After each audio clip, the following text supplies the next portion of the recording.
As usual, Jess will call the roll and we'll see how many absences we have and which of the alternates are at risk.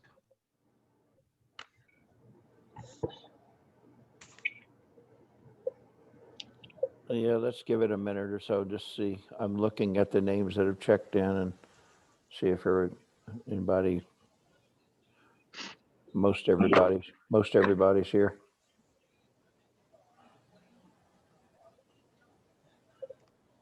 We have anybody from the city? I see Jennifer there.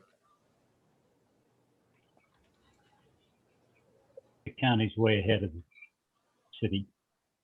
That's because they have good leadership with Jennifer. Last time I checked, Jennifer was from the county. I did say that. The county's always ahead of the city. Oh, there it goes. There's Mike. Mike's on now, so we got to stop talking about him. I was just getting started.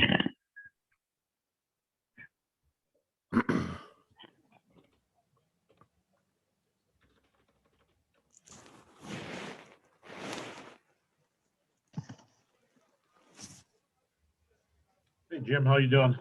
I'm doing good, bud. All good. Can you hear me okay? Yes. Okay, good.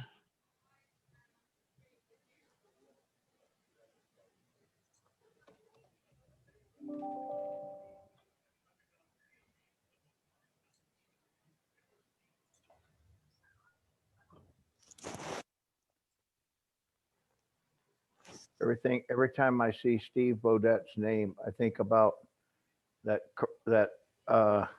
Motel 6 commercial. Oh, Yeah. We'll leave the light on for you. yeah. Was it Steve Bodette or something else? Oh, it was Mike. Was it Wasn't it Tom? Tom Bodette? Tom That's- Bodette. Yeah. You know, that's one of those iconic earworms that kind of gets in your brain, and you know, every time you see something, the image of that voice, and that this is Tom Bodette. We'll leave the light on for you. That's right. And he's laughing all the way to the bank. Oh yeah. I always liked the music they played, the folk music. And Yep. I always enjoyed that. I think you did those commercials from Alaska. Yeah. It was one of those ones that just kind of like Becky and I on our trip to Virginia in October and November, we ended up having to stay in a red roof inn, and and I kept thinking, was this Red Roof or what was the name? And the commercial just came back. No, this is not the right one. So. All right, we're at 102. Jess, you want to check stuff for us, please? Sure. So we have a pretty full house here, if you can hear me. It might be easier if I just name off who I do not see first. So if that works for you, Rick, I do not see Tony, David Chestnut, or Dave Zelenock. Are any of you guys here? Yeah, Dave Zelenock, I'm here. Oh, there you are. Hello. Gotcha. Nice to meet you. Okay. Perfect. So with that, I just don't see Tony or David, Rick. Everybody else is here. Okay, that means Carlos is okay. Jim Moore is okay, but Jim Godfrey is on the bubble and can't vote. Right. So with that, when voting, remember just to make sure to state your name when making the motion, so it's recorded in the video, nice and easy to hear. If you're not speaking, if you can mute yourself, even if you're really quiet, it still picks up, static in your environment on this end and everybody else's. So if you'll just mute yourself. Other than that, I turn it back to the chair. I think that's all the announcements. All right, great. Thank you. Welcome, everyone. So we'll call the meeting to order. We have a quorum, as Jessica and Rick have talked about. So I'd just like to say thank you for everyone attending and your time and participating in this. And as we go over the next couple months, we've got new council members that may or may not be familiar with RTA and what we do. And so keep your ears open for any newly elected official in your area of influence, that you have an opportunity to educate them to the great work that we do as a group. So just saying that. Okay, item number 2, approval of agenda. Do I have a motion to approve the agenda? This is Tom, so moved. I have a second. Joan, second. Thank you. All those in favor say aye. Aye. Aye. Any opposed? Hearing none, the agenda is approved as presented. Item number 3, public comment for period for items not on the agenda. Do we have anyone on the committee that has a public comment? Rick Hoover. Go ahead, Rick. This is for Mike. I don't know who did this new format for the report, but that is just superb. I mean, this quarterly report was just unbelievable. One of the items in there is that you have a West Fillmore over unnamed channel bridge replacement. I would suggest we give it a name. Why don't we name it Rick Hoover Ditch? I like that. I don't hear Mike. Do you have a personal relationship with that ditch, Rick? I mean, does this go back in history where we might find a body shop, a repair bill or something? No, it's unfortunate it has no name. Oh, It's already a Hoover Dam, so why not? There you go. Thank you. Okay, that's all I had. okay. Anybody that's not a member of the CAC that's on the meeting have any comment, public comment session? Okay. All right, hearing none. Thank you, Rick. We'll take it under advisement. So let's move to item 4, approval of the minutes from the March 3rd, 2021 meeting. Do I hear a motion or any comments on approval of the minutes? Move for approval of the minutes as presented. It's Joan. This is Larry, I second. Larry Tobias, second. Okay, thank you. Any comments or, okay, all those in favor say aye. Aye. Any opposed? Okay, hearing none, the minutes of the previous meeting in March are approved. Thank you very much. Financial reports, Bev. Good afternoon, CAC. I'll wait just a second for Jessica to get the reports up on the screen.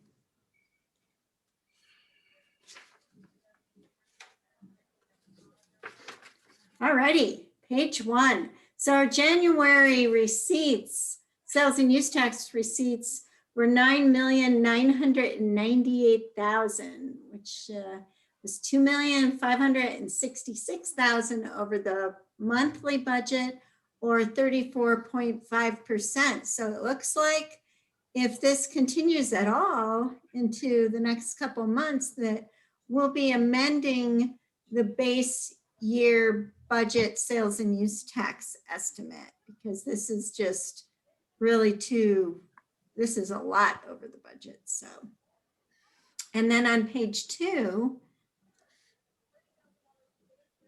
compared to last year, we're ahead of January by 1.5 million, or almost 18%. So I don't really think we're in a recession. I don't know how you guys feel about that, but.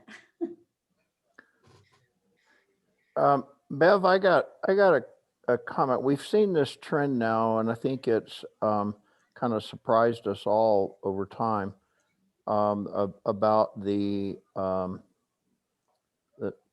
revenue that continues to come in, and in a lot of cases, it kind of defies logic in a way. I know we've talked about various things, housing market and people that are staying home or investing in their homes and doing things. There's a lot of new cars running around or new to the owner cars running around.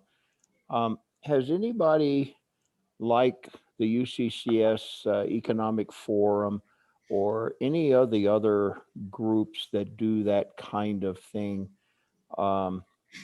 done any study now that we've been through a year of this? And so the question has, as we begin to see the light at the end of the tunnel, so to speak, in terms of vaccination rates and things, are you aware of anybody that's done an analysis of this, and maybe doing any forecast of where we might be headed going into this next summer and year? Well, I have not seen any forecasts, that's for sure. And UCCS and a lot of the entities, they don't really look forward. I mean, as far as what kind of numbers we're going to see. But the type of things that were so far up recently are building materials, medical marijuana. It says groceries and miscellaneous retail, but we get very little sales and use tax on groceries.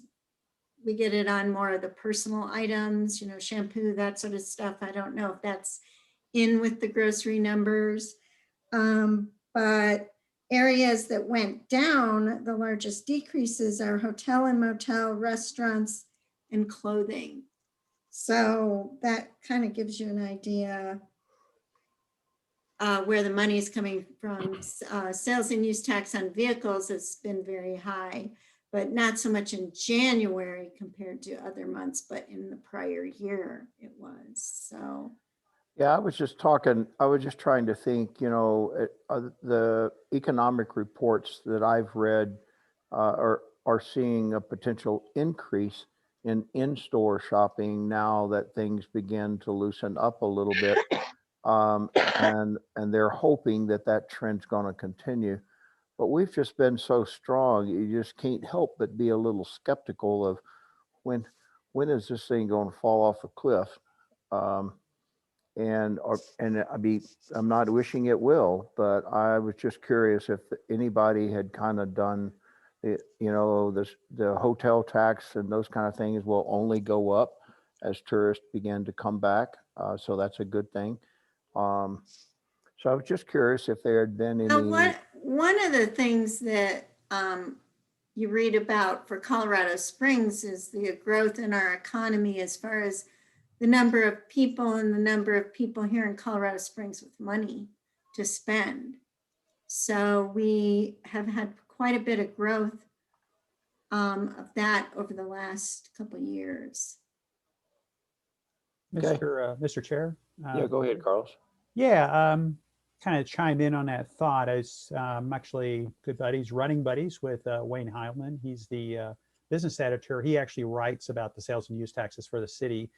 Occasionally I will forward, hey, check out our sales tax here for Pprta, and and then he sends me information about sales tax for the city. So they do forecasts for the city. I can reach out, if you're interested, I can reach out to him and see if he's aware of what's going on as far as forecasts over some time period, because this is what he does for a living. He reports on this, and I trust him, and we're good friends here, so I can reach out to him and see if he has anything that could help us answer some of these questions about what we're looking at.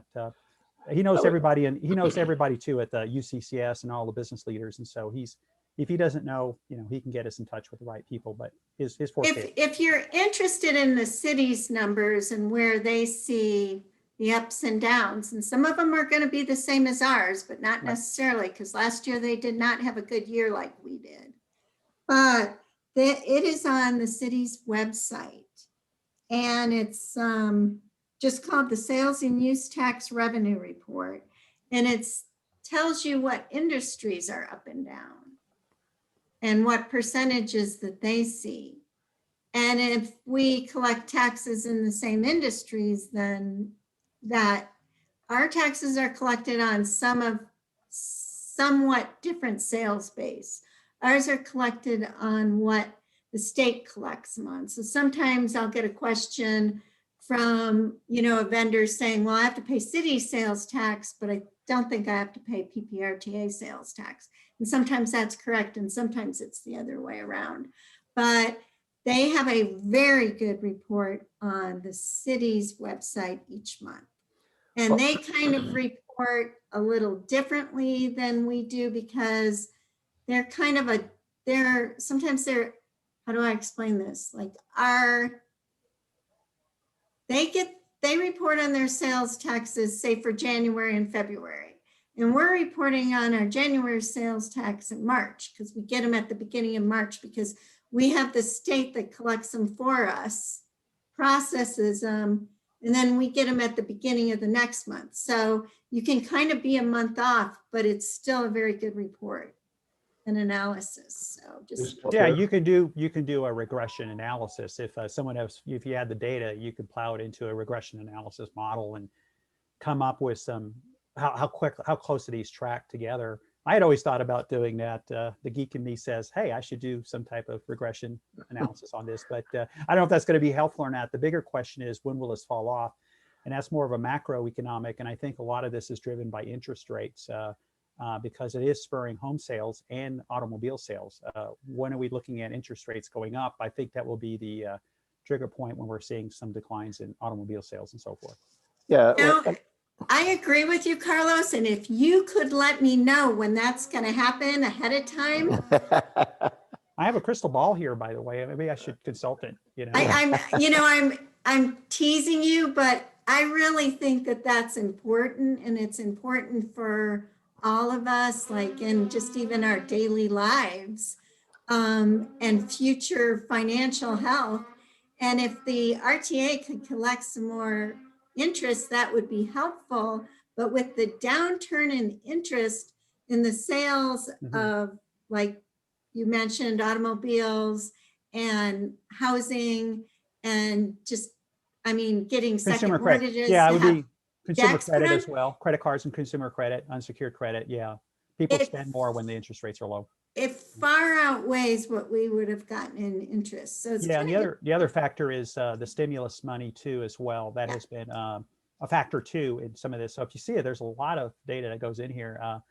Yeah, maybe I'll sit down if I feel like just geeking out one night. I'll start crunching some data and see what we can do. But if I could predict it, I wouldn't be doing what I'm doing now. I can tell you that. Well, I appreciate all of that. And I wasn't trying to create more stuff. It was just, I was just kind of curious, in that I think at least in our local area and from what I can read in the state of Colorado, we've done well and we've weathered this well. And it was just kind of surprising. It was counterintuitive. And I was just curious if anybody had, any reputable people had kind of done a survey. So I don't want to belabor the point, but I appreciate the input on it. So.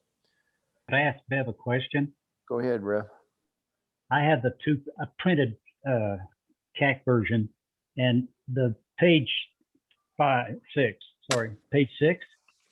is, well, I'm going to go to page 7. Page 7 shows only the month of January, which is what is printed. And Jess, you're going the wrong direction.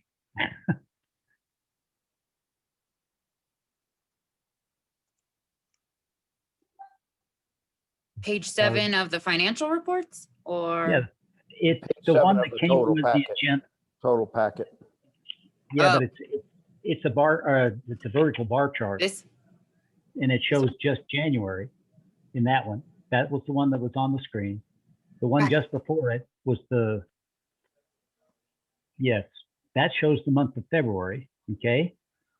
Well, And no, I- that's really, I'm sorry, that's January. Rob. The black dot.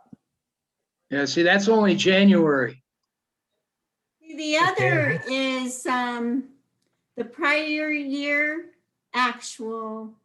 Well, the current year actual is the dot, and it has the 34.5% above it. Okay. The Okay, I was just trying to pink line- understand.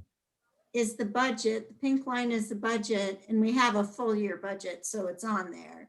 And then the 2020 actual is last year's actual. Right. Okay, I just wanted to understand. I didn't think we Okay. had any current.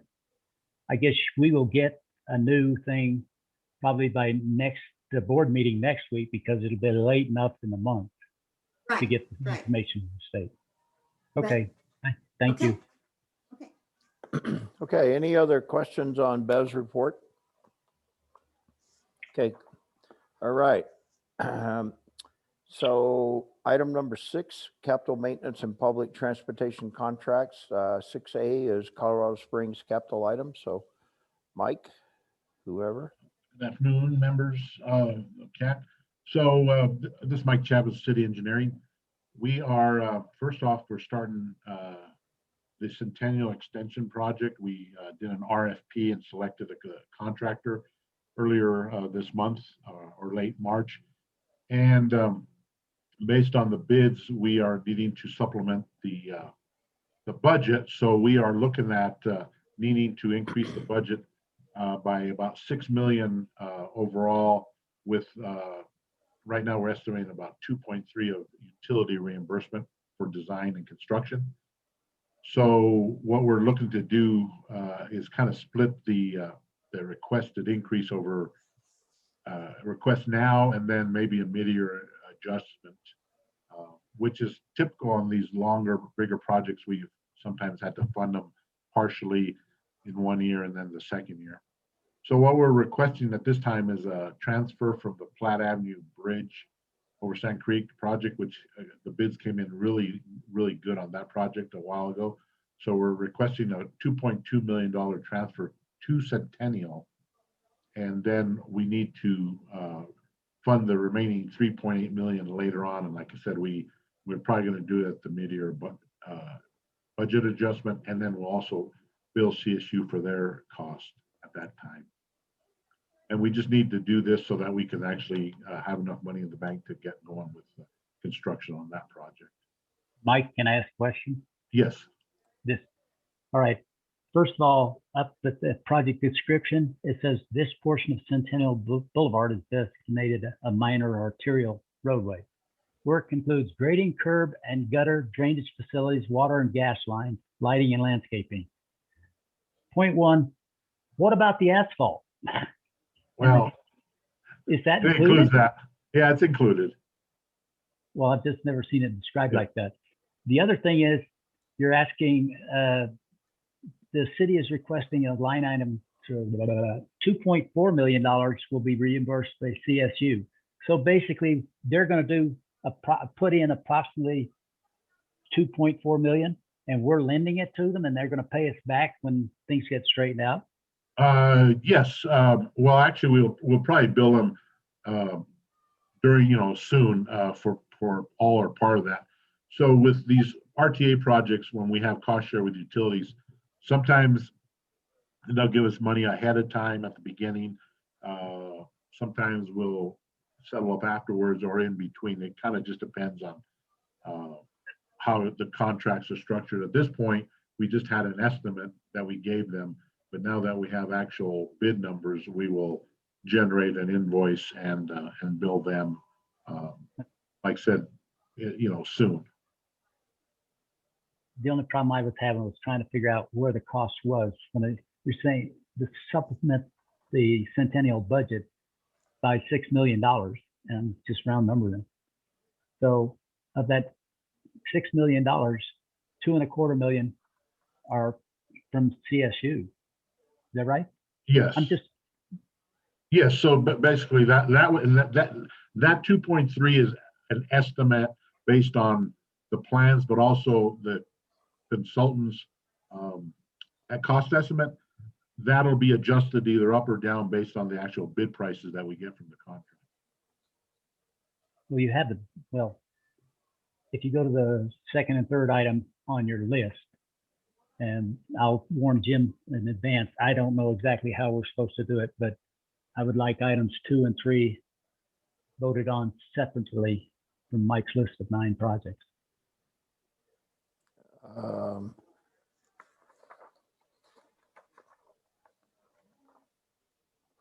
uh, and why? Because I'm going to abstain and I'm going to plead ignorance. When I say plead ignorance, I will discuss with you individually, Rick, and anybody else to try and understand how I put the numbers together. When I say put the numbers together, I use the numbers, and there's one of the projects is like $14 million, and one of the projects is 2.5. And the only reason I want to abstain is because I don't feel comfortable that I did it right, but I don't understand what it is that I did wrong. Well, why don't we let him explain everything first, and maybe that'll help understanding. So let's stick with this line item transfer first and focus on this. Dave Zelnick, you've got your hand up. I do. Thanks so much. And Mike, a good job on this. I know these are always tough things to do. Mike, would you help us understand, just from a more general perspective, the reason I'm guessing is increase in material prices. I couldn't but be astonished. Walked into Home Depot last week and I was expecting to buy a $2 piece of 2x4 and it was $7. I've heard lumber is going through the roof, no pun intended. Concrete is doubling from what I'm hearing. Can you talk, just generally speaking, Mike, about this possible trend that I'm hearing about, maybe you are as well, and how it may influence not just this project, like I said, more generally, should we be expecting these massive price increases in the future? Okay, so briefly, what you're going to be seeing coming from us on these bigger projects as we bid them is the cost estimates that we had, the costs that we've been showing you were a lot of times based on the 60% design that we had back at the end of 2020. And now, like Centennial just more recently, and Circle Drive and 30th Street, which is not RTA, we're starting to get final cost estimates from our consultants at the 90% level, and their estimates are quite a bit more. Centennial, for example, was I think 11 or 12 million dollars at the 60% level, and then their 90% cost estimate was 18 million. Whoa. So our budgets are based on those 60%. So holy cow. But the interesting thing is our bid prices are actually coming in fairly significantly below the engineer's estimates. So the reason Centennial is we're needing 6 million is not so much because the bid prices are so high. They're higher than what we had budgeted for back, about a year ago. We also, the 6 million also includes the construction management fee. So we needed 6 million to fund the construction and the CM, which the CM is about 2.4 million. Now, with that being said about our our bid prices coming in good right now, we're hearing that material costs are going to be going up soon, supposedly, and we're hearing the same thing that you did, Dave, that materials are going to increase. So later on, as we bid more projects, we may have our bid prices may be higher, but we're not seeing that just quite yet. We've actually been fortunate that they've come in below our estimates, which is helping. But that's the other reason we're trying to hurry up and get as much out to bid while prices are still in a good range. Mike, that's a great explanation. Thank you. I had to flinch. Sorry when you said it was 11 million and it went up by $6 million or so on an $11 million project. That's kind of what caught my attention there. I wonder maybe, Bev, if this may be a little homework assignment for you, not necessarily for our next meeting, but in general, I would like to suggest that this group really start to track this broad trend about construction price index and maybe some projections, because if this one was off significantly due to material price increases, then our entire bucket of projects may be drastically out of whack in the future. What I've heard is if the $1 trillion-ish infrastructure stimulus bill does pass, maybe in June, we haven't seen anything like these massive price increases until that thing kicks in. What I heard that amounts to, for example, just for broadband, is $300 per capita So a family of four gets $1,200 proportional assignment just for broadband, and the road piece of it is 3 times the size of broadband. So it could be a massive, massive spending bill, and that I'm sure will dramatically, probably, I would say double the costs, or maybe conversely cut in half the amount of projects we could be doing. So I just like to suggest that we just keep a real close watch in general on this construction price index, and then make sure that that's woven into our future price projections. Even Mike, like you said, you had a late 2020 60% design estimate, and here we are 4 months later, it's gone up significantly. I think we haven't begun to see the beginning of this tsunami wave coming at us. So thank you. Yeah, Dave, I will say though that I think our consultants need to dial in a little bit better, because even though their estimate went, like I said, it jumped quite a bit from, I forget what it was, 11, 12 up to 18. The actual bids on the construction, and you'll see it on the, I tabbed it on the memo. We actually had bids in the, 14 and $15 million range, which was quite a bit lower than the estimate. So I think we're working with our consultants to try to dial in their unit prices, because we do kind of budget based on their estimate, and if they're too high early on, we're thinking we need more money than we do. So I think as we have a few more projects bid, we'll kind of see where the trend is. Good to know. Who was the consultant, Mike? Do you mind if I ask? It was AECOM.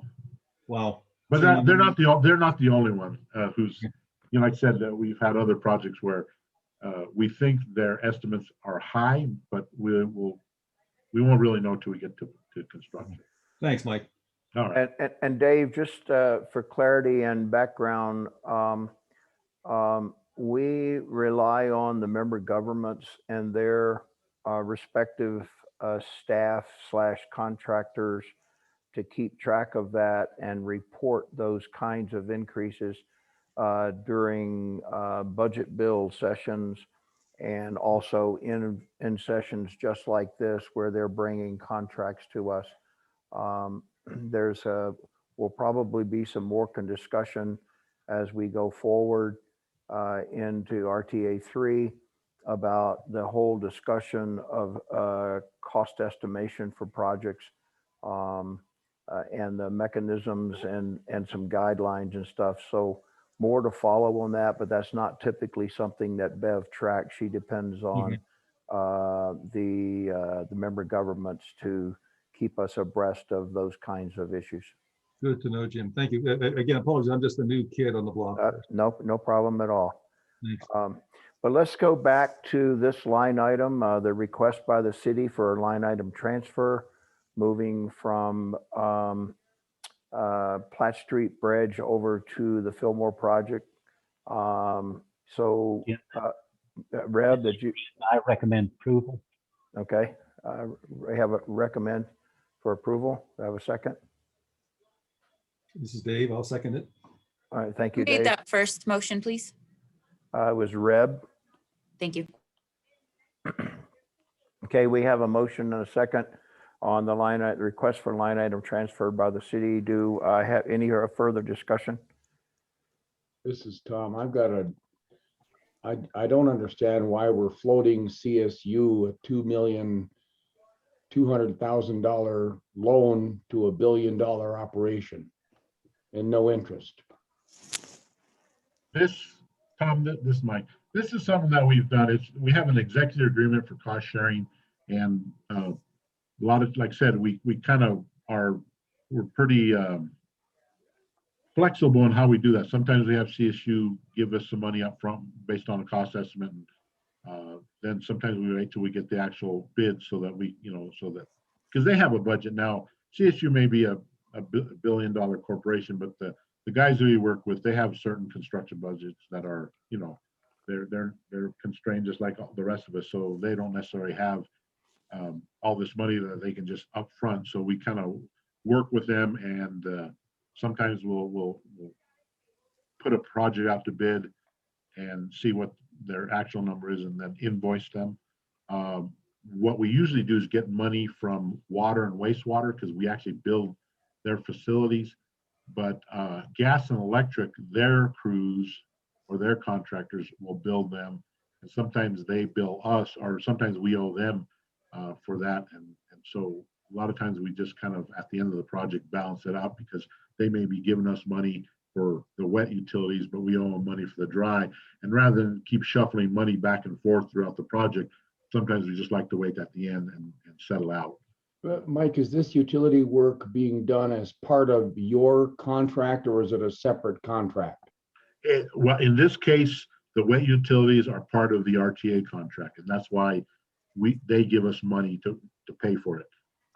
Sometimes there's and again, it's not like we're paying the full utility cost. There's a cost share, basically, that's based on the age of the facility. Now, if we need to move the utility because of our project, we cost share, based on the utility. But a lot of times they like to upgrade their utilities, put in a larger water line, and the difference between replacing what's there and the upgrade, they pay for those upgrade costs. I understand the philosophy behind it, but this isn't a family business. This is a government operation, and I just think it's something we should walk away from. I'll make a comment here. What I've noticed throughout the PPRTA is, so Mike's talking about getting costs based on the contract and getting better costs than when we started the project. By the time we pay the contractor, the utilities, like 98% of the time, they've already paid us. Because we're several months behind the work by the time we pay. Say it's January's work and we pay in March. Well, CS Utilities has already sent us the payment by then because it's been decided, the unit prices and how much it's been costing to do it. So we're not really floating a loan to utilities. We've only had one project where I've seen that the utilities cost more than what we thought they were going to, and that was West Colorado. And then there was a revision to what the utilities paid us, and we got that closer to the end, but usually we get it as we're paying the invoices. I understand that in practice, it probably works out that way. I'm saying that as you read a paragraph and you look at it, if you're looking at it from a citizen's perspective, you go, why?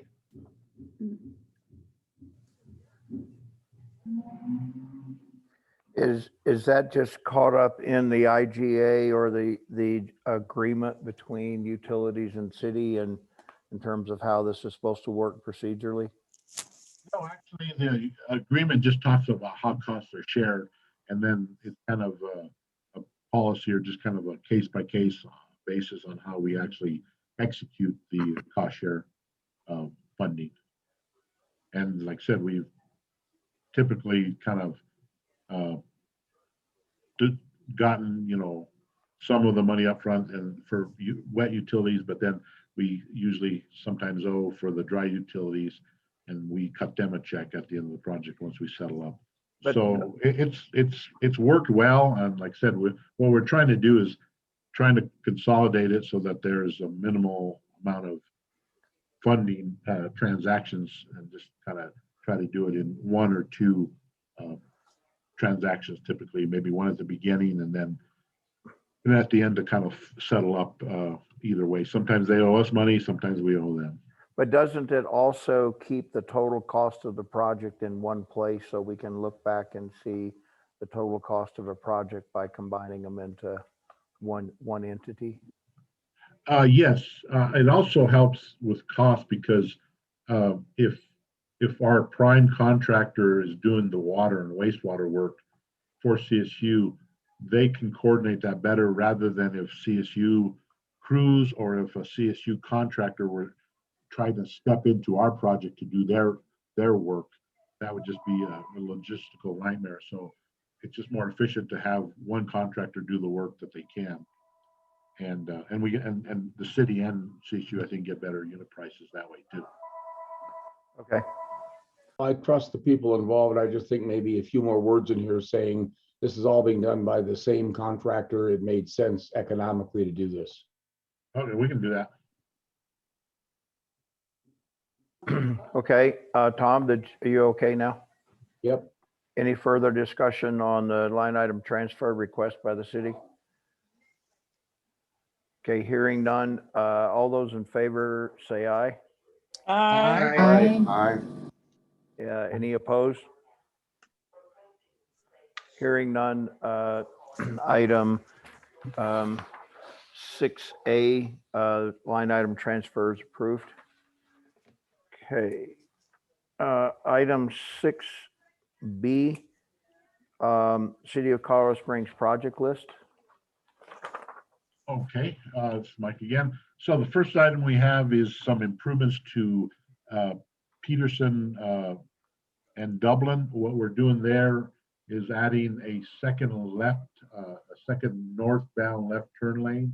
We're also adding a second westbound through lane on Dublin, and then some pedestrian improvements and adding the signal at the intersection. So basically that intersection gets pretty clogged up. So these are some upgrades and improvements that we're doing at this point. There's a future project to widen Dublin from Peterson to the east, but that's a separate project. And on this one, you can see I have the bid prices. We had Kiewit come in low bid at 863. Prices went up all the way to $1.158 million. And this was one where the construction cost estimate from the consultant was 1.148 million. So again, here we see we had quite a bit of number of bidders who were well below the estimate.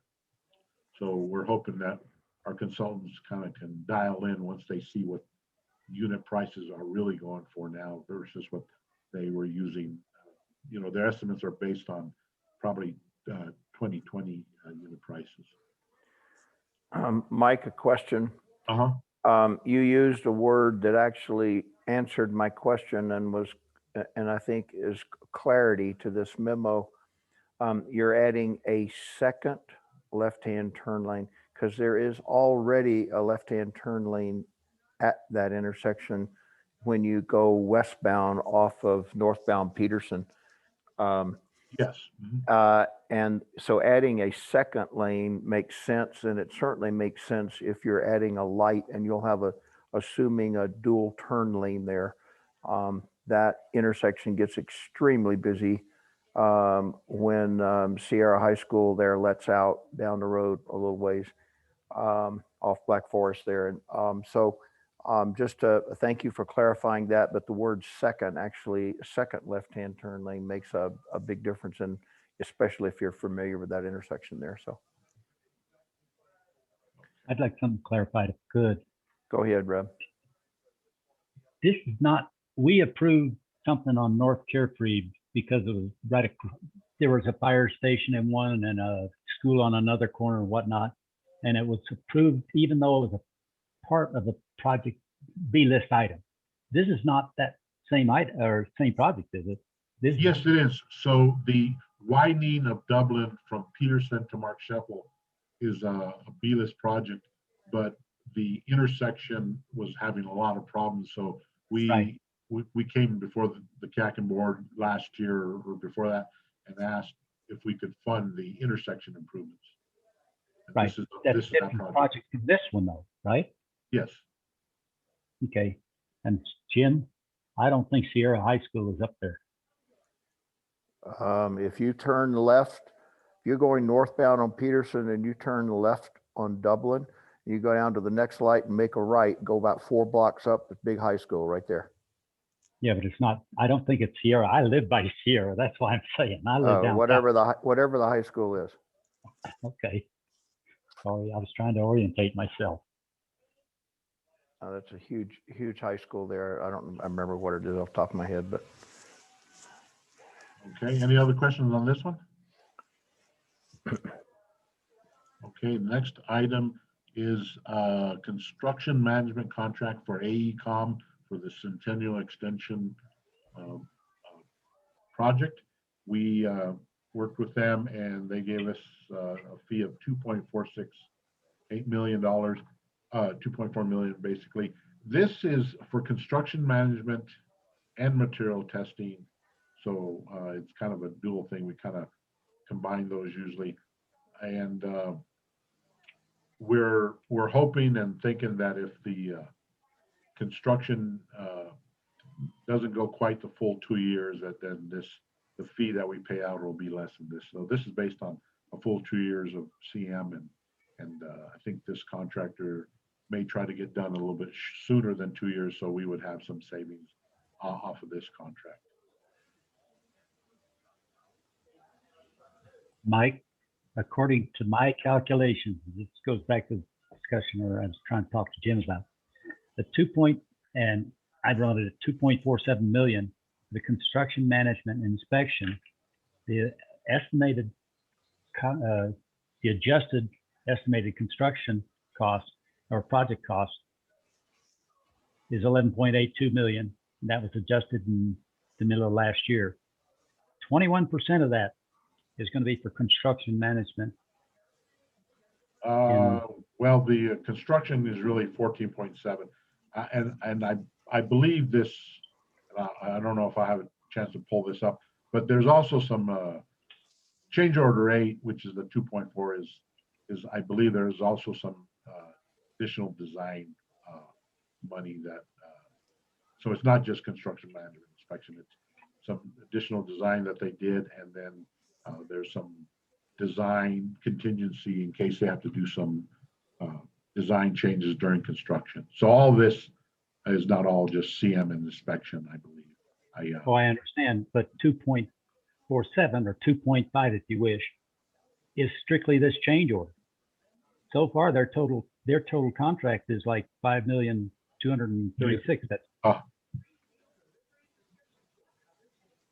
well, we are when we get these scopes and fees from the consultants, we are reviewing them and questioning them and asking them to, sometimes they'll reduce it or they'll justify. So we're not just taking these numbers blindly. We are scrutinizing them quite a bit now. It's unfortunate. It's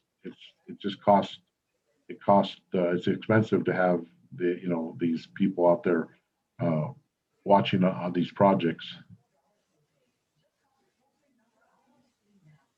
Yeah, I've got a related question too, if I may. Go ahead, Dave. So back to AECOM. This is not beat up on AECOM Day, so if there are any of those fine folks on the call today, I apologize in advance.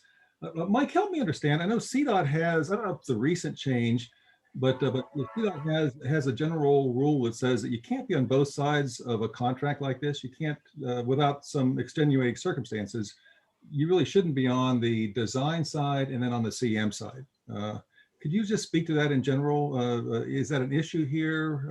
Is it common practice these days, or is the city aware or mindful of a possible perception of a conflict of interest when your engineers are designing it and then your CM people? I'm not saying these guys will, but you can kind of get the inference of where I'm going with this because you're on both sides of the project.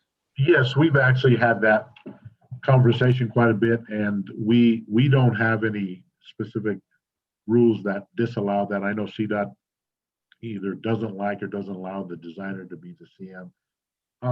There's actually, we've seen advantages to having the CM and the designer be the same one also. I know that there's the concern that they're going to do something covered up, but I've been at the city for almost 30 years. And I've never seen that. I think what happens is you get a little bit of more efficiency because you do have the same consultant doing both things.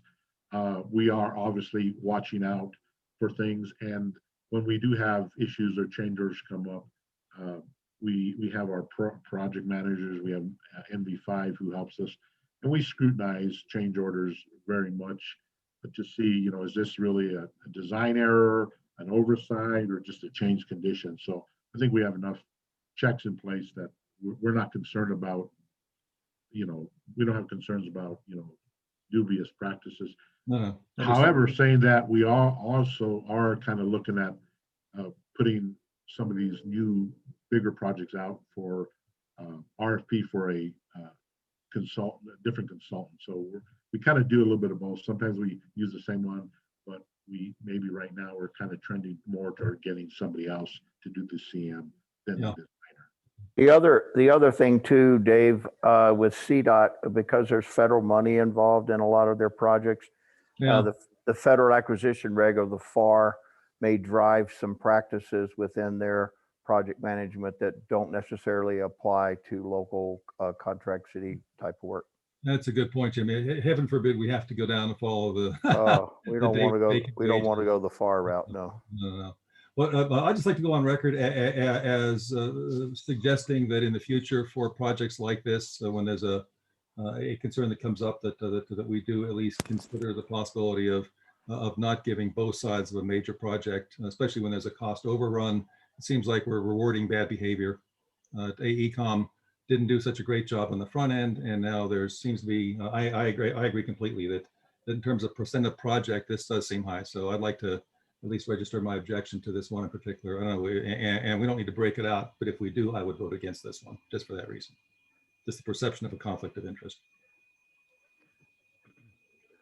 All right. Any other comments on that one? Okay, Mike. All right. Okay. Next one we have is the construction contract for Centennial. Get to that real quick. Again, we had, I believe, like about a $18 million estimate from the consultant. The bid proposal prices are listed here in the memo. This is an RFP, so it's not a low bid. We evaluated them, and we are awarding the project to SEMA Construction. Now, their proposal price was $15.2 million, but we had two unit costs in there for hauling away the dirt. One was hauling it basically adjacent to the project at the development that's going on there, and then another one to take it off site, because we didn't know what the contractor was going to work out with the MVS who's out there, whether they'd want to give them the dirt or not. So in this case, we backed out one of those because the contractor has to pick one or the other. So we backed out one of those unit prices, and so the award is actually for $14.7 million. So there's a little bit of difference in number there, and that's why. So it's kind of like an ad alternate for dirt removal, and the contractor picks which one they want to do. And so in this case, we took out one of them, and that the award number is a little bit less than what their proposal number is. And I assume that landowner or previous landowner has satisfactorily cleared all the dump and environmental issue that was associated with that dump that was on that property. Well, they are still working there, looking at being done probably in about May. That's about the time we're looking at starting this project. Okay. Now, SEMA, there's other areas of work that, there's some work on the existing Centennial that needs to be done, and then there's the south end, so at the interchange. So Okay. plenty of work to be done. Okay. Jim, Yes. Jim, this is Larry. Go ahead, I Larry. have a question for Mike. On your sheet, you stated that you had evaluated and SEMA came out a better fit for this project. I guess my question is now Wildcat has been used on quite a few projects. I haven't really heard any problems with them. SEMA is a good contractor also. Question I have is, where is the difference in the evaluation of $1,415,305 between the Wildcat low bid and the SEMA contract that you're recommending? Okay, so basically we have an evaluation criteria on whether, whether they answered the questions as far as construction schedule, construction phasing, project approach, and that's the bulk of the evaluation. Now, the pricing does get rated in a way, and I may have to, I don't know if Mike Zeller's on board, but basically, the lower your price, you get more points, and then there's a percentage spread, so that basically so that you get points if you're the low bidder, but if you're the high bidder, you don't just get priced out so much that it's unfair. So there's kind of a percentage, if you're within 10% of the low bidder, you get a certain amount of points. If you're between 10 and 15 of the low bidder, you get lesser points. So that price doesn't dictate the award, but it doesn't also disqualify somebody who's a little higher. In this case, we felt that SEMA addressed some of the construction phasing and construction concerns better than the other ones. They seemed to think that through, and they articulated their plan on how they're going to manage the stormwater and the water. We do have the creek down there right adjacent. I forget what the name of it, but there's going to be a lot of dirt work right next to this creek, and so there's a lot of stormwater and stormwater control that needs to be handled and done. And SEMA just addressed that in a better way, that we felt that they understood what they had to do to keep the erosion under control and the creek safe better than the others. And so one of the concerns is sometimes when you have the low bidders, did they, not necessarily Wildcat in this case, but did they adequately take into consideration all that they're going to have to do? There's a lot of regulation that these contractors have to follow, and we are just concerned that if somebody didn't really address it in the proposal, they're going to come back with some change orders because they underestimated. So that's kind of why SEMA won the award of this contract. And I understand what you're saying, Mike. Over the years, I have, seen contractors come in with a low bid, and then, like you say, within a month or two, they're hitting you with change orders because they didn't adequately address a particular item in the contract. But I guess I'm still a little bit concerned in the fact that, Wildcat has done, a lot of work, and I really haven't heard any problems with them. And yes, you've described somewhat, what SEMA maybe addressed a little bit better. But I guess my concern, again, like I say, is there's a $1.4 million difference between those two. Now, I have to admit, looking at the neck, starting with SEMA and American Civil and Kiewit, they're all within, probably less than $1 million. So yeah, those three are closer together, I guess you might say, than Wildcat. But I guess I'm still a little bit concerned about that large difference between Wildcat and SEMA. Okay. That's understandable. But I guess, like I said, we had a team of staff that looked this over, and we just think that the overall value was better to go with SEMA, even though they're a little bit more expensive. And that's the whole purpose of going with the RFP on construction, is to try to get the best value and hopefully contain or have better cost control over the construction period. Well, let me ask you this, and I'll ask Jim this too, is in these type of circumstances where we have, a large difference between the low bidder and the bidder that you actually, selected, would it be good to provide the committee a written synopsis, sort of like what you've, gone through just now, so that we better understand, how come SEMA is being recommended for the contract? Let me.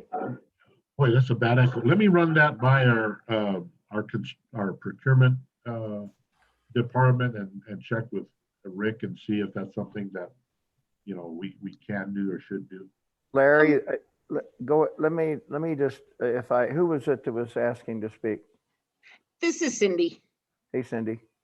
I was just going to say, speaking as one of the local governments, I think then we're getting into managing their projects. And I think we've talked about this a few times. We have to trust them to do what's best and to manage the projects. And I would hesitate to ask, why did you do this? So. Yeah, that's where I was going. It's a fine line, Larry. I understand your concern and question. It from my perspective as a citizens committee, and I know there's a lot of professionals on this committee. It's a fine line and moving into a gray area of micromanaging the member government's decision making. And so I think discussing it, making note of it is good, asking for an explanation.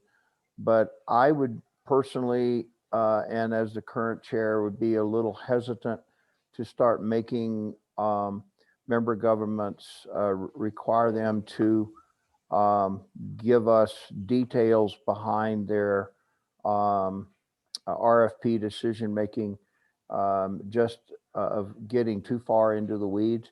Now, if I say that as a general statement, but as you point out, if there is something that's glaring and stuff, we always have the option of not making a recommendation for that until we get other information and we pass that on to the board and they make those calls. But as a general rule, where do you draw the line? 18% difference, 5%, 12%? Where do you draw that? And the extra work, as most of you know, I'm sensitive to the work that we as a committee place on the staffs. So my concern would be just to be not sure where we would draw that line and how far we go down that rabbit hole of micromanaging those projects. So point taken. But I would resist doing that unless there's something glaring. Personal opinion. Jim, a couple of points. Number one, when you get over $1 million and difference, and you select the higher bidder, I think it's worth questioning. And I like Mike and I know he's good, but I didn't hear a lot of reasoning that I necessarily would have felt that it was worth going there. Second point, and this applies not only in one of his remarks about he was concerned about potential change orders. Well, I think that I'm seeing an awful lot of change orders in my year plus on the Pprta coming out of the city.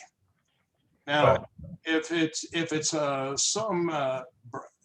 some major change that the city is or the county, if they did it, incorporated that the consultant was our contractor was not aware of because it wasn't there, that's one thing.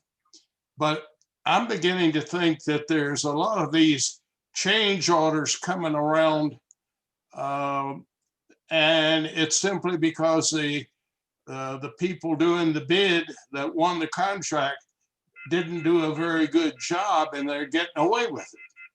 So I don't like to see this contract award going at this point, and I'm going to vote against it.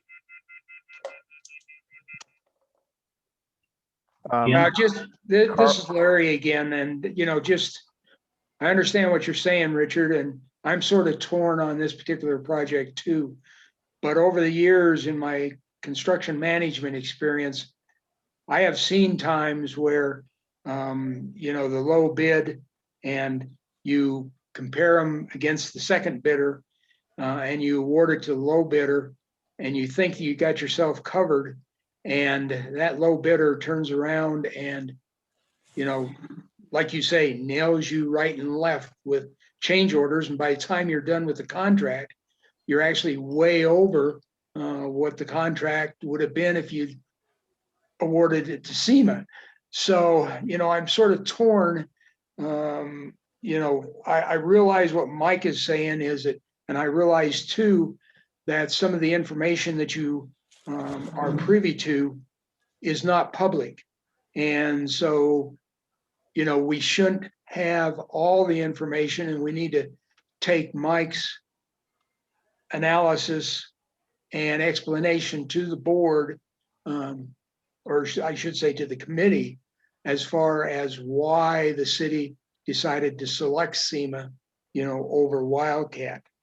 I'll just leave it at that. Like I say, both contractors are good contractors. Without looking at the you know, what they submitted in the RFP, it would be hard to really, you know, say which is the better contractor on this particular project. But Mike and his crew, you know, have looked at all that information, and they have deemed that SEMA is the better contractor for this particular award. Let me, Carlos has been waiting patiently with his hand up, so I'm gonna call on Carlos next and then Scott. Oh, yeah, no, thank you very much. These are good comments. No, I actually have a comment and a question. I'll go briefly here, but I do concur with Larry about the really, by the way, I do agree with you too, that we don't want to be micromanaging these contracts, but when we do get questions from the citizens, hey, Carlos, why didn't you vote? Why didn't you vote for the low bidder? Why did you go with the higher bidder? I should be able to provide a good explanation on why we did that. So there's communications with the public, and there is benefit to doing that, to be able to understand that, so we can, you know, tell the taxpayers why we're choosing a higher bidder. I'm satisfied we've been able to do that because of the value criteria that's used there, and I think I can explain that if someone has a question on that. The second thing actually was a question. It was on page 22, was the period of performance, and I think I know the answer, but I just wanted to confirm. But the contract term is through December 2022, not 2021. Is that correct? Yes. Oh, I'm sorry. Yes. So on page 22, just yeah, if you can get that Yeah. corrected for the board, that would be most appreciated. That's all I had. Thank you. Okay. Scott, you had your hand up. Yeah, I was just going to say, I've been involved in enough of these projects on both sides of the fence. The city of Colorado Springs has been under incredible scrutiny at both the state and federal level on erosion control and stormwater control, in particular on a lot of these construction projects. So if the city in their review process determined that a higher price firm was better suited than a lower price firm because they felt they had a better understanding, or at least explained better to them that they had an understanding of how to handle the erosion control. I mean, between the change orders and the potential fines, if it's not handled correctly, that could be more than $1 million difference. So I'm convinced that the city looked at all of those things in enough detail. And if this is their recommendation, I don't think it's my place without having all that information to second guess that. Reb? Yeah, I just, on the front page 21, they say that right of way is included in this. So whether it's 13 million or 15 or 20 million, 22 million, I don't care. Is the right of way taken care of? You have the project, the road itself is being built through, quote, and I'm using Jim as an example, Jim's property. He's the developer, and he's going to take care of the, as I understand it, the disposal of the material that's on his site, and you've worked out some deal. But what about the area, and when I say the area, that's, I would guess it would be called the east or southeast end of it, where you're going through an existing neighborhood. There may be neighborhood, some right of way, or is that covered? Because that can be expensive, obtaining right of way. And that's a question to Mike, not you, Jim. I didn't mean to use you as an example, but if you're the developer, I don't know how far you're taking your development to the south and east. This is Mike. No, we have the right of way acquired. That's been done for quite a while. There was some previous work. There was a section of Centennial that we did last year, further up closer to the VA that we did. That was like $1 million worth of work that we did previously. There was also several houses that we not only had to buy the right of way, but we had to demo them. So those have been taken care of already, but that's where we get a total project cost and including design of 24 million. So that's just more information. Clarification that it was all included. So that's not a cost that will be added to the project later. No, it's been taken care of. Thank you. Okay, you want move on to the next project, Mike? Yes. Next one we have is corridor study for Platte Avenue. Award to FHU for $1.3 million. This is a very important project because along with the transportation study, the Connexia West study that FHU is also doing, studying other corridors, the Platte Avenue corridor will be evaluated, and we're expecting to get some recommendations and some potential projects out of this that we would use for a potential RTA3 ballot. So we are,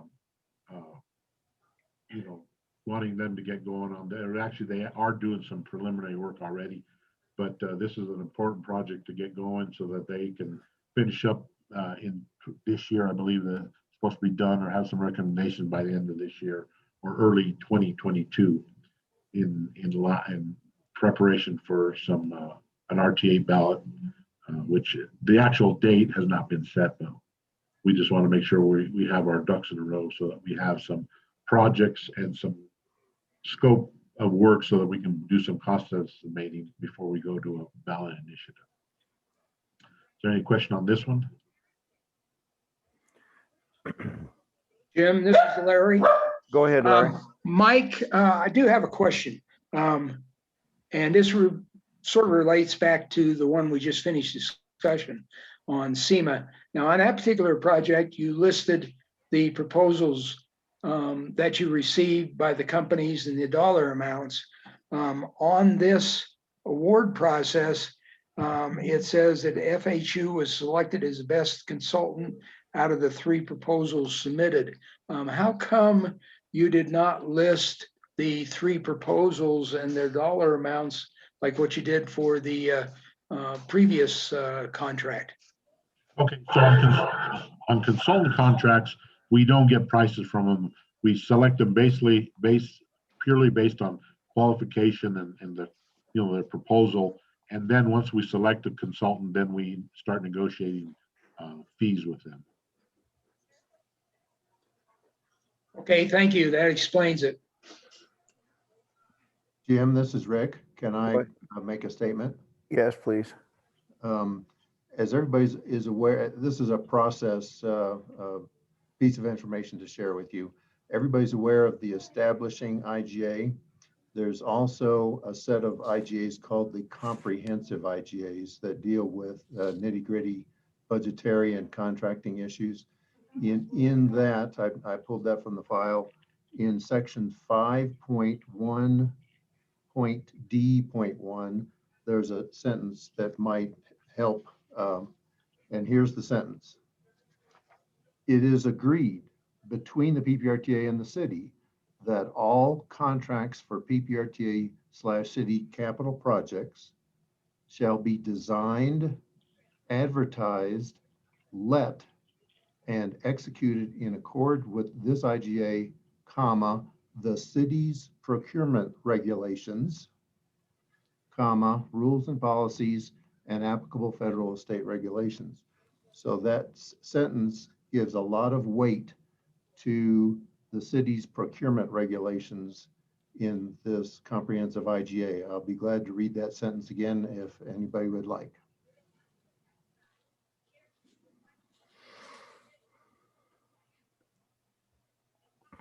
Okay. Any questions for Rick? Okay, and I guess let's full disclosure. I've been asked as a representative of the RTA to be part of and represent the RTA on this Platte Avenue corridor study. Doesn't affect any decision making, have no decision, but I have been asked to participate on behalf of the RTA as far as this project. So just full disclosure. Just want to make sure everybody's on the same page. All right, next project, Mike. Okay, the next one we have, let me see, is on the Barnes Road project. We are looking, so we've essentially finished up most of the work on Barnes Road, with the exception of the top mat within the project area. And so in my memo, I'm requesting approval for 2 change orders. The first one is change order 2, which is the 2-inch overlay across the project area. And the reason we originally did not have this in the project, 2C was going to do the overlay when we were done with the project. But as we were finishing up the project and 2C had to wait, we started discussing some liability or some concerns we had. We were concerned that if we had the Barnes Road contractor put the lower lifts down and then another contractor came in and did the upper lift, and if there's any problems, we felt that they would try to be blaming each other. So we decided to add the overlay back to the project and do that with our contractor so that there's no warranty questions or quality control issues. The Barnes Road project last year, when we bid it, came in quite a bit lower than the estimate than our budget.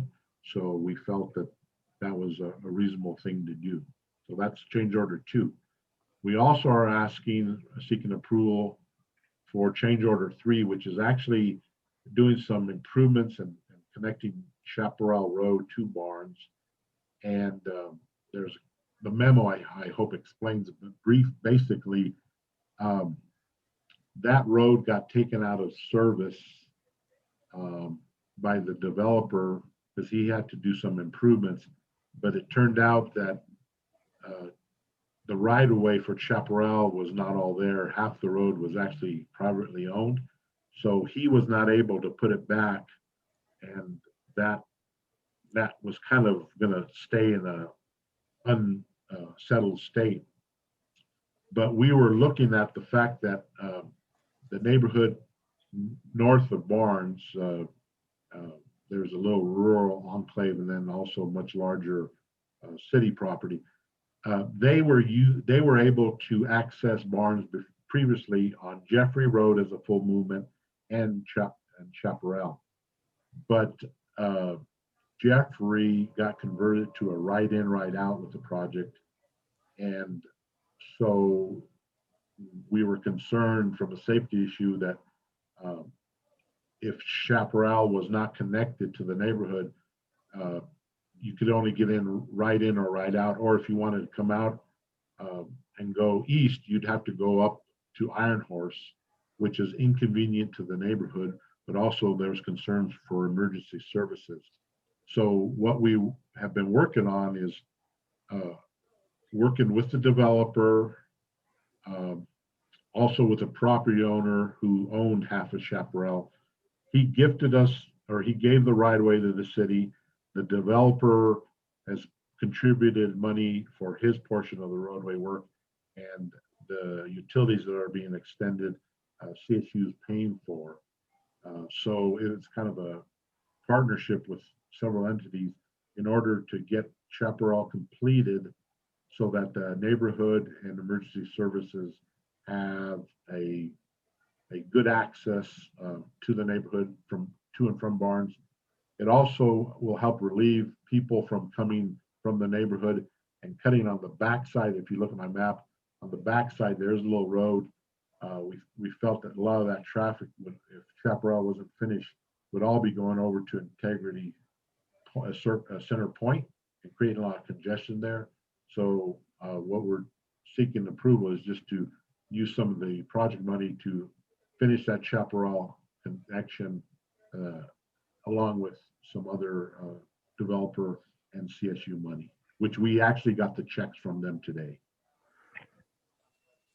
Reb, you had your hand up and then I've got a question. No, I'm sorry, I took it down, I thought. Okay. It's all right. down. Okay, Mike, so coming down that hill from Jeffrey, I'm glad you made that a right in, right out on there. If you're going westbound, a left-hand turn coming eastbound, a left-hand turn on Jeffrey is very dangerous because you could just crest that hill. But that Chappell Road creates issues. I have seen people come out of Jeffrey and take the right road and then try to make a U-turn and go eastbound on Barnes. The median or it's a dangerous situation. Chaparral needs to be fixed there for sure.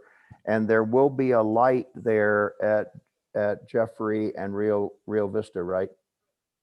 You mean Chaparral Rio Vista? Yes, Chaparral. Yes, Yeah, yeah, actually it is in. yeah, it's in there now, right? Yeah. Mhm. Right. Okay. Yeah, that will make that intersection much safer. I'm glad you're including that on the project. When that developer expanded that work into that road, I saw they had taken Chaparral out, and it really left people going back into that neighborhood only one way out, or unless you go all the way down to Iron Horse. So I understand what you're doing there. That's good improvement. Okay. Any other questions for Mike on this project? Yeah, Mike or Jim, Go ahead. I did raise my hand. Okay. Mike, that has a figure, and it's on the front page, 486, 369, or $487,000, and then 130,000. Is that $130,000 others is from the developer and the gift from the owner of Chaparral? It's from the developer and CSU. And Okay. we've received those two checks yesterday. You guys have always done a good job of collecting money. Seriously. So the total of the 486 is going to come out of what you originally had budgeted for this project, right? Yes. Okay, so you're still have roughly 400,000 left in your budget available. I believe so, yeah. Okay, thank you. Any other questions for Mike on this project? Yeah, this is Scott. Even though the top lift was originally 2C, I can understand not having the 2C contractor get in there and have two different contractors, but wouldn't 2C still have some financial responsibility for that third lift rather than Pprta? They can't pay a non-2C contractor to do that work. And this is something that the Barnes widening project originally thought we were going to do, but then when we started looking and working with the operations department, we said, oh, they can do it. So we thought this, we'd save some money, but we had initially planned to do this work anyway, so it's not really costing us more. We just thought, oh, we can get 2C to pay for it, but it just isn't worth the headache of having two different contractors do the work. And like I said, based on the way the rules are with 2C, we can't pay other people to do 2C work. All right. All right. Next. All right, Mike. Okay, next item is Pikes Peak Greenway improvements. Basically, it's redoing the trail from I-25 near, I believe it's Rock Ribbon in Nevada, all the way up to Cottonwood Creek.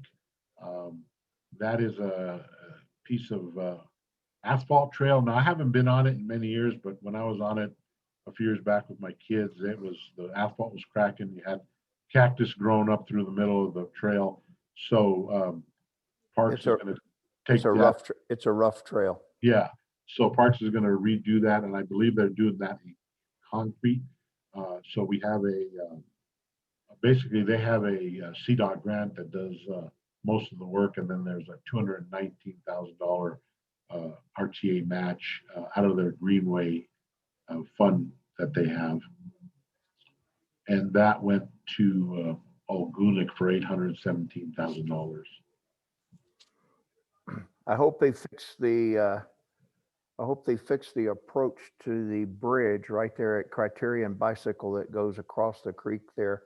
The bridge and the trail are at different heights, and it's a little rough right there. Yeah, I'm not sure if Steve's on this call, if there's any questions for him on that. I'm sure they will. And Mike, I'm here. Okay. And Mr. Chair, this is Carlos. I'll wait for the presentation, but I did have a couple of questions about this project. Go ahead.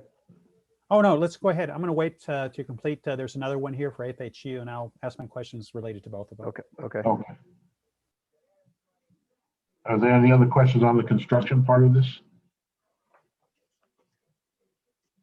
Well, again, I'll have some questions here, but I'll tie them together with the FHU because I think they're tied together. Okay, thanks. Okay, then the next item is the construction management for this project, and FHU was selected to do the work on this. So if there's any questions for Steve on this, go ahead, Carlos. Mr. Chair? Yeah, okay. Go ahead. First of all, I was actually out there on Monday. I use the trail every week on Mondays. Yes, this is serious problems with this trail. It's degraded significantly. I can attest to that firsthand. I've known runners who've had tripped on some of those cracks or seams or whatever that are buckling there and injured themselves. I almost lost a laptop, a computer going into the creek because it's so bumpy and it's really in pretty bad shape. But you shouldn't be driving and working on your computer at the same time. Yeah, it was my laptop. It was actually in my saddlebag and it was bouncing around so badly. It almost went off. But anyways, that said, one of the key things to know about this trail, it is, the bikers like to call it Bike 25. It is a heavily used section or segment, even though it's only 1 mile there. And so I'm glad to see this is going to happen. The question I have really is the construction phasing, or at least the dates that are in here. We have contract term April 2021 to January 2022. Is that just a range of dates, or are we looking at construction starting this month or May and then continuing through the winter? I'm just looking at the period of performance here for this. Or are we looking at 3 months of work or 6 months of work? What are we looking at here for construction period? Hi, my name The is dates Steve on here, Burdett. 21st to 22nd, yeah. Yeah, hey, Steve. Good afternoon, board members. Yes, we have a performance period for that contract that goes from April through January. Now, hopefully they can, expedite it, and it may not take as long, but right now we're anticipating that it'll take all of that to get this trail completed. Okay. Where are they going to divert the trail traffic during construction? So depending upon where the contractor would like to start will determine how they lay out their detour. But right now it's looking like we may have to detour some people down Mark Dabbling. Yep. And there'll also be an opportunity to either Mark Dabbling or Corporate Drive. Corporate, yeah. Yeah, actually, you touched on my second question was detours. I can tell you the feedback I get from the bicycling community, there's nothing more frustrating than improper signage or communications and detours. This has been a problem on the Midland Trail. I get a lot of comments on the Pikes Greenway. We're going to do this. Are we going to see proper signage and detours? So as part of this, so my other question here for the FHU contract, I see there's communications. But are they going to also be involved with posting proper detours onto Corporate Drive or onto Mark Dabbling? Also working with, there are some events that are coming, like for example, the Colorado Springs Marathon is planning to have a race, and this is the segment that's actually going to be used probably in September. So a lot of people in advance, and I know that goes through Parks Department, but there's a lot of people who use this for recreation and transportation and detours and so forth. Really, we got to be on top of that. When I say it's Bike 25, just imagine if we shut down I-25 for 6 months. Do you think a few people might complain? This is the same thing for bike riders. We got to make sure we have alternative routes for our folks here. And there are bike lanes on Corporate that aren't on Mark Dabbling. Yeah, Mark those Da- are great. Those are Mark- great. We'll have Mark Dabbling does not have a curb and gutter on the north end of it at all. And it just about where Mr. Biggs used to be at that store, all those bike lanes in. Yeah. So it's curb and gutter. So corporate would definitely, with their existing bike lanes, be a better detour route for sure. Yeah, and just to let you know, I did send an email a while back on what's the detour policy on this, and never got a response back from Parks. So hence I'm bringing it up here in a public forum. This is critical for our community here to have these detours. Let's stay on top of that, Steve. So, but going back to the contract. So the contract we have for FHU, that includes detours, or is that Parks going to do that and handle that? Sir, the detours will be part of the contractor's responsibility, but FHU will be responsible to drive the detours, make sure the signs are up, make sure everything's clearly marked. That's part of the construction management contract, as well as the reason that we have the public information on this one is so that we can keep the public informed as we make changes to the, as the contractor progresses on the work, things may change on the detour. And so we have the public information, or we'll be able to do outreaches on Facebook, social media, things like that, to keep everyone better informed of the best detour that'll be available through the construction project. Yeah, I think you'll do it. But like I said, just based on history, Midland Trail, the Foothills Trail, Centennial Trail, there seems to be a lack of communications back to those trail users. Let's up our game here. Let's see if we can incorporate our lessons learned on how we can do detours and information better, and let's do it. So I'm definitely in support of this and looking forward to a trail that is not falling apart on us here. So thank you. Thank you. Okay, any other comments on the Pikes Peak Greenway projects? If not, Mike, you can move on, please. Questions.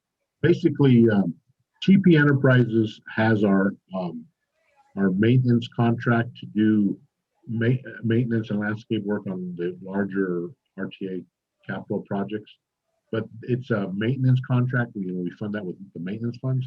We just want to get an approval on that same contract to be able to use capital funds in case we need them. We actually don't have a dollar amount, but since they are on board and have good prices, if we do need any kind of capital landscape work on some of the other projects, we just want to be able to utilize this contract. So we're asking for approval to basically add in the capital component to their contract. Okay.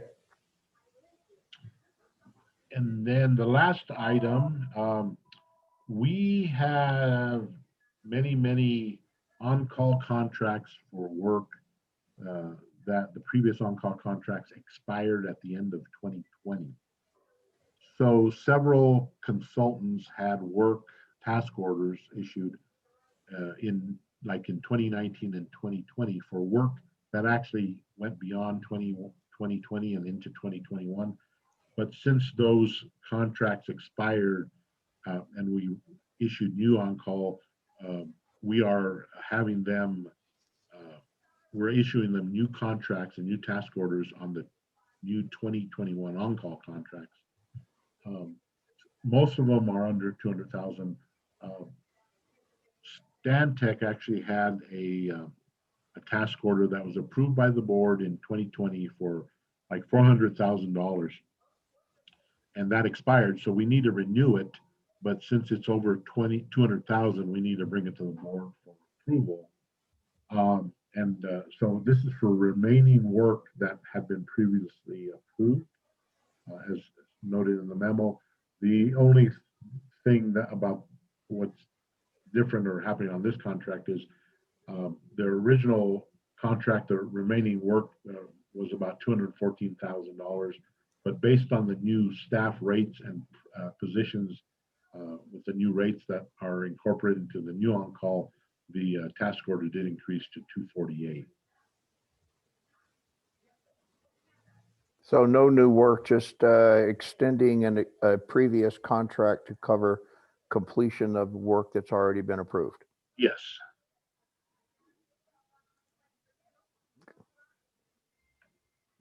So I think there's no questions on that. That is all that we have this month. Okay. Any further questions for Mike? All right.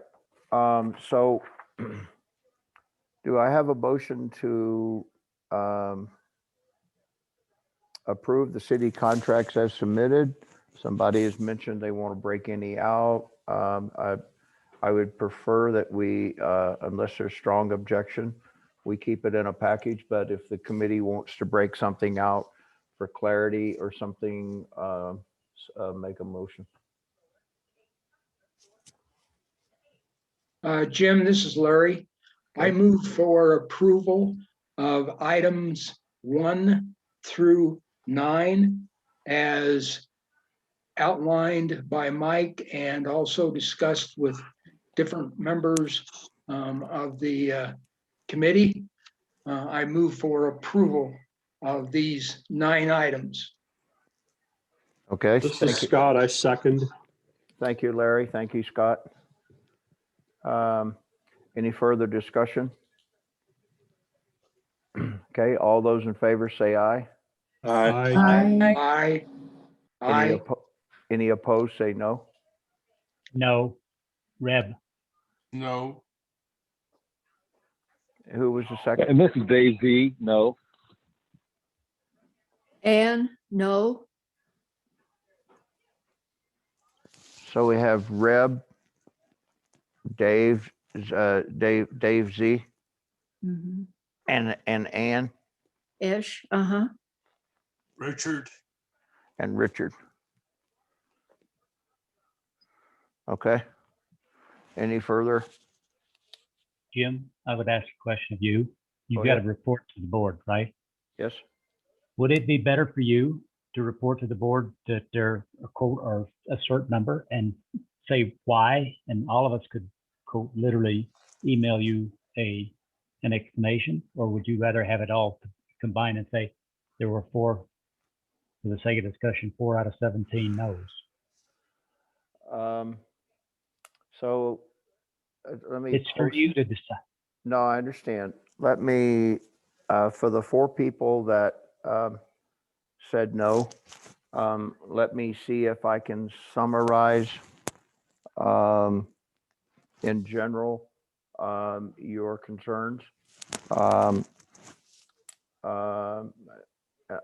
did not hear anything from Ann, so I'm not sure. Yeah, having at least knowing, I try not to mention, I will not mention names, but I would like to be able to generalize why there were 4 no's in case I'm asked. I don't normally offer it unless someone asks why were you opposed.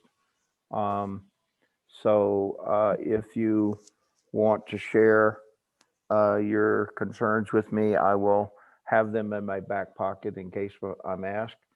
But I would, Jim, I would just say that I agree with the concerns about the SEMA not taking the other bid, that we didn't quite understand why. I didn't. And the other thing that I'm just kind of interested in, I don't understand why it's being done, is the Platt Avenue extension, that you mentioned. the study. The study, that's going to go right through a lot of buildings and stuff like that, as I remember Platt. Am I right on that? They're only doing a study. They're not planning on extending it and knocking down all the buildings there at the Catholic Center and the food kitchen. I don't think they're planning on extending Platt. I think they're looking at, because I asked a question when they first did it, when they first proposed it, was that they're looking at improvements from downtown east primarily, and then they're looking at the traffic flow from where Platt ends and goes over to Bijou to make the connection to the existing connection. If I've misstated that with one of the city employees, speak up. No, I think that part of the study is to figure out what we can do. I don't think anything is precluded, but I think we're looking at what we can do with the existing roadway and improve the flow there. But like I said, the study will actually come up with recommendations. Well, I just would want more. I don't know. I just think that's an awful big price for that kind of thing. So those are the two things that were concerning me. Okay. If you'd like to put that in there, that'd be fine. Okay. Mr. Chair, this is Carlos too. I have a comment there. Go ahead. Don't know how to do this without getting into a lot of trouble here. But part of the conversation I know our board of directors is having is the governance model related to how we're going to be taking this back to the voters. I'd like you, and you can consider this, but the people who voted against this are representing member governments who are not part of the city.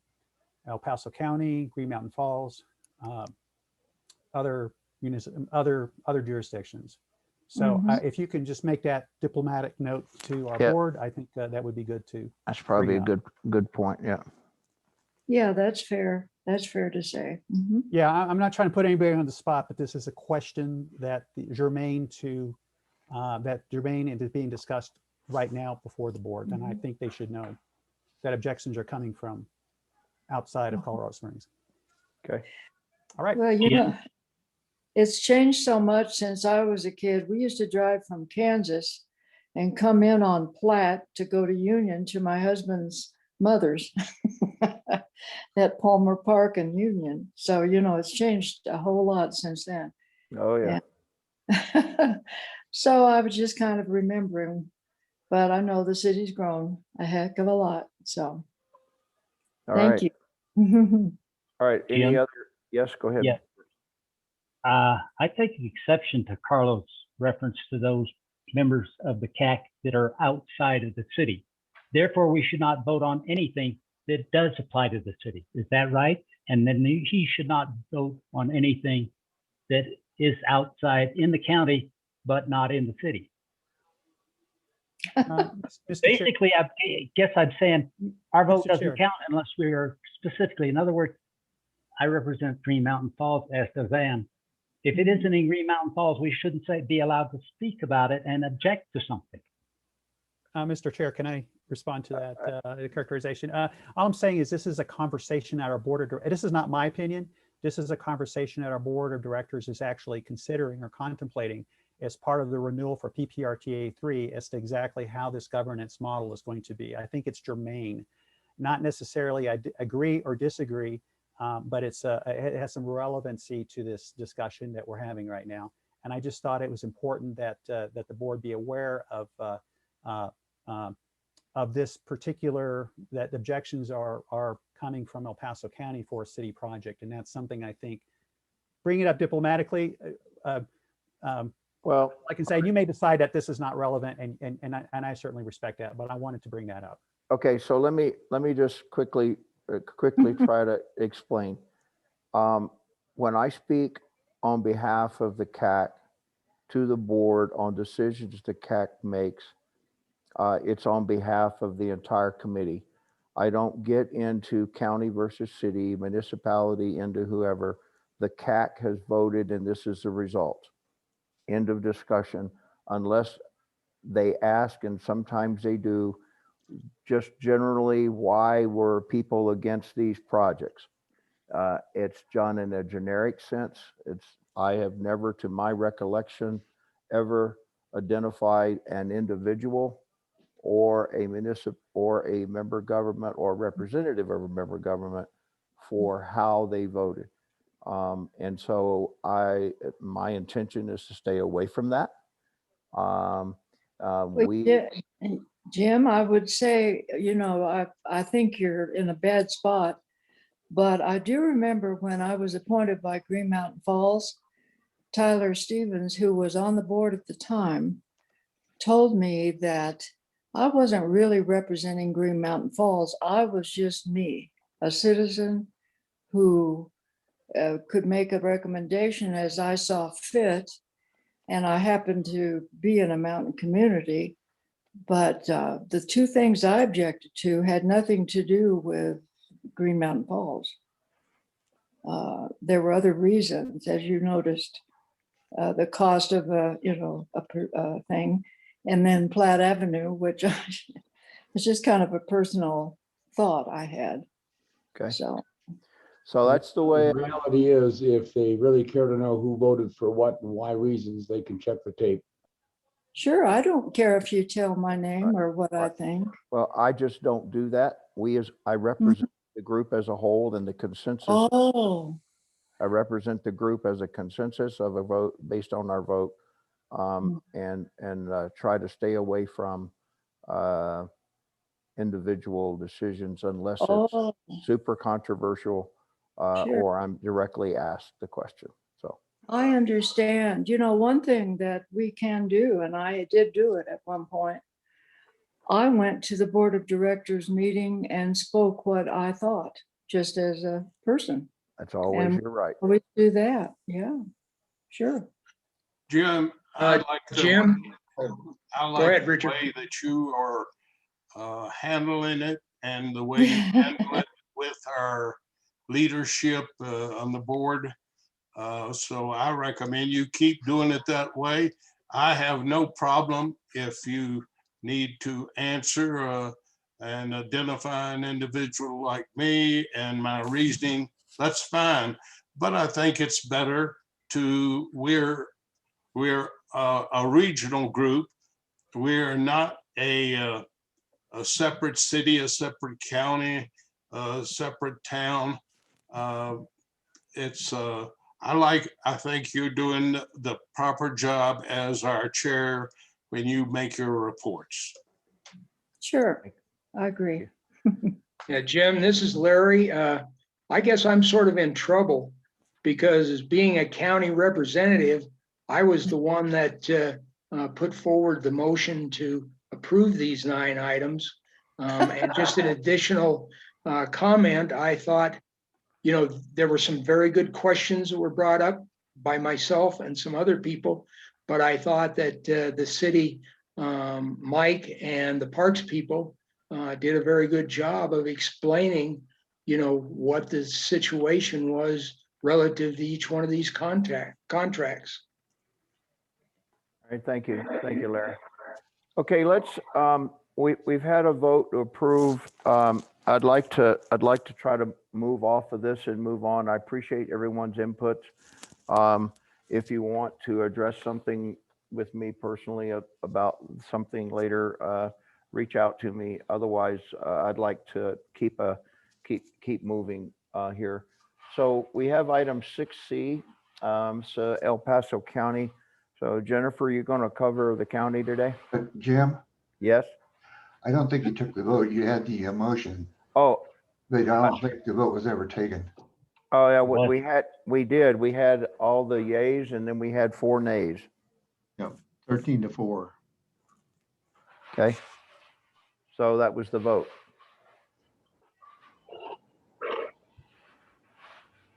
Rick, you're with me on that? Sure. I thought I guess I didn't understand why there was so much discussion after the vote was taken. And so it just wasn't in the normal preview of Robert's rules. So that's all I had. Okay, thank you. All right, so let's go on to the county, item 6C. Good afternoon, Mr. Chair, members of the Pprta Citizen Advisory Committee, Jennifer Irvin, El Paso County Engineer.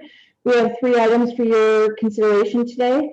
All items are for our 2021 maintenance program, and all items are for purchase orders for materials. These materials will be used by our internal El Paso County employees to provide maintenance on our roads. The first item is for our 2021 asphalt paving material. This is for $200,000, and we are recommending annual purchase order with several different companies. These materials will be used for our 2021 patching program. We award to multiple contractors, and this is for a total amount not to exceed $200,000, not for each contractor. But why we do that is that we can look at the type of material needed for each project, the best price for that material at the time, the closest proximity for the project so that our haul costs are minimized, and also in order for us to obtain the best value. So that is for the asphalt paving material. The next one is our crack seal material, which we are requesting $30,000 from West States Incorporated. And then finally, our 2021 emulsified asphalt. This is the chip seal oil that we use for our chip seal program. That's $700,000 from Suncor, and we are able to use either location of the Suncor contractor. They have a facility in Pueblo and also one in Denver, depending on the location of our oil for the program. So if you have any questions, I'd be happy to answer those. This is Larry. Hearing none, I would like to move that we approve the 3 contracts as outlined by Jennifer Irving for El Paso County for their projects on asphalt paving, crack sealing, and emulsified asphalt, as outlined in her 3 documents that we have in our package. This is Joan, I second.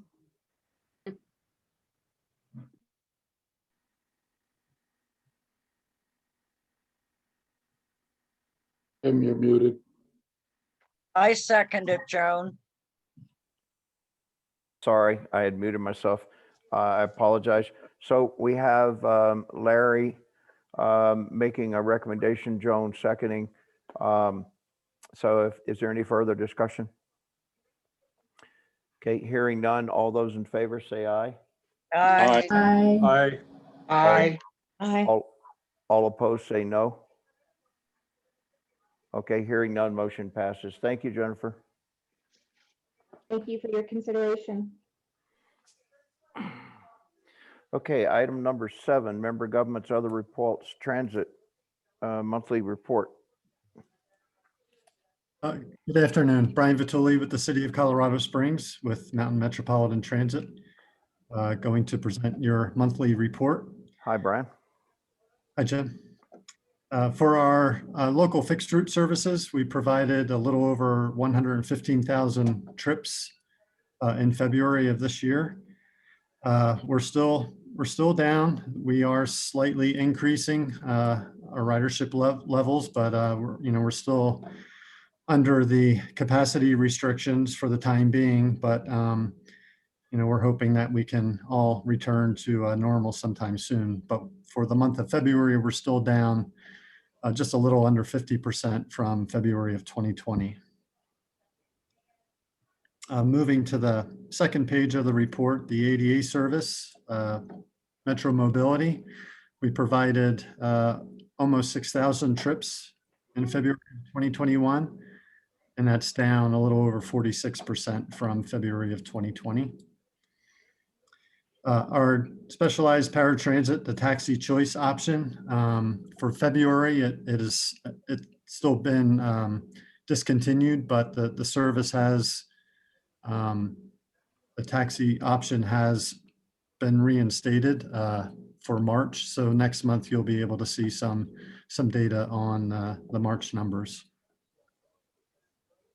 For our van pool services, that's our Metro Rides Travel Demand Management Program. We had 39 riders reporting 627 trips, and that's down just under 78% from February 2020. Project update, we're working toward implementing our spring service changes.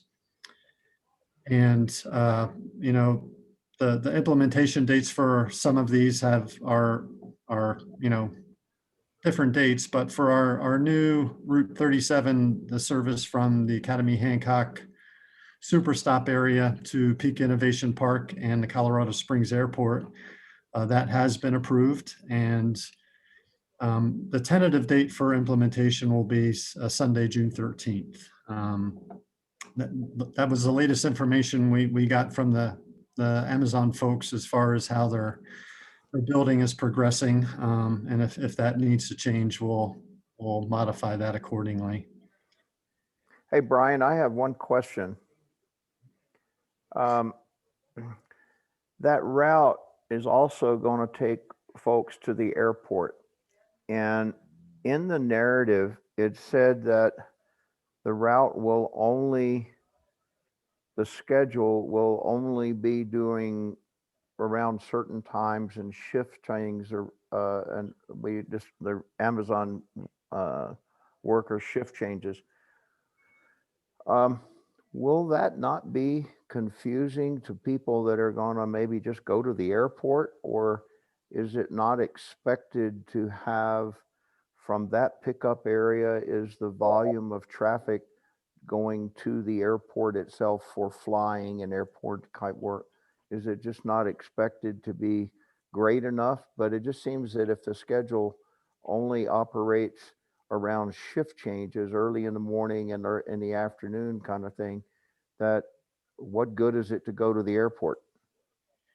Well, yeah, you bring up a lot of good points. First off, this is kind of just the beginning of trying to reinstate service to the airport. But okay. This is primarily designed to be a workforce service. Yep, okay. Workers from the southeastern part of the city or from anywhere else within our service area to the Amazon facilities. And, it's been a while since we had service to the airport, and it was discontinued because of poor ridership many, many years ago. But, this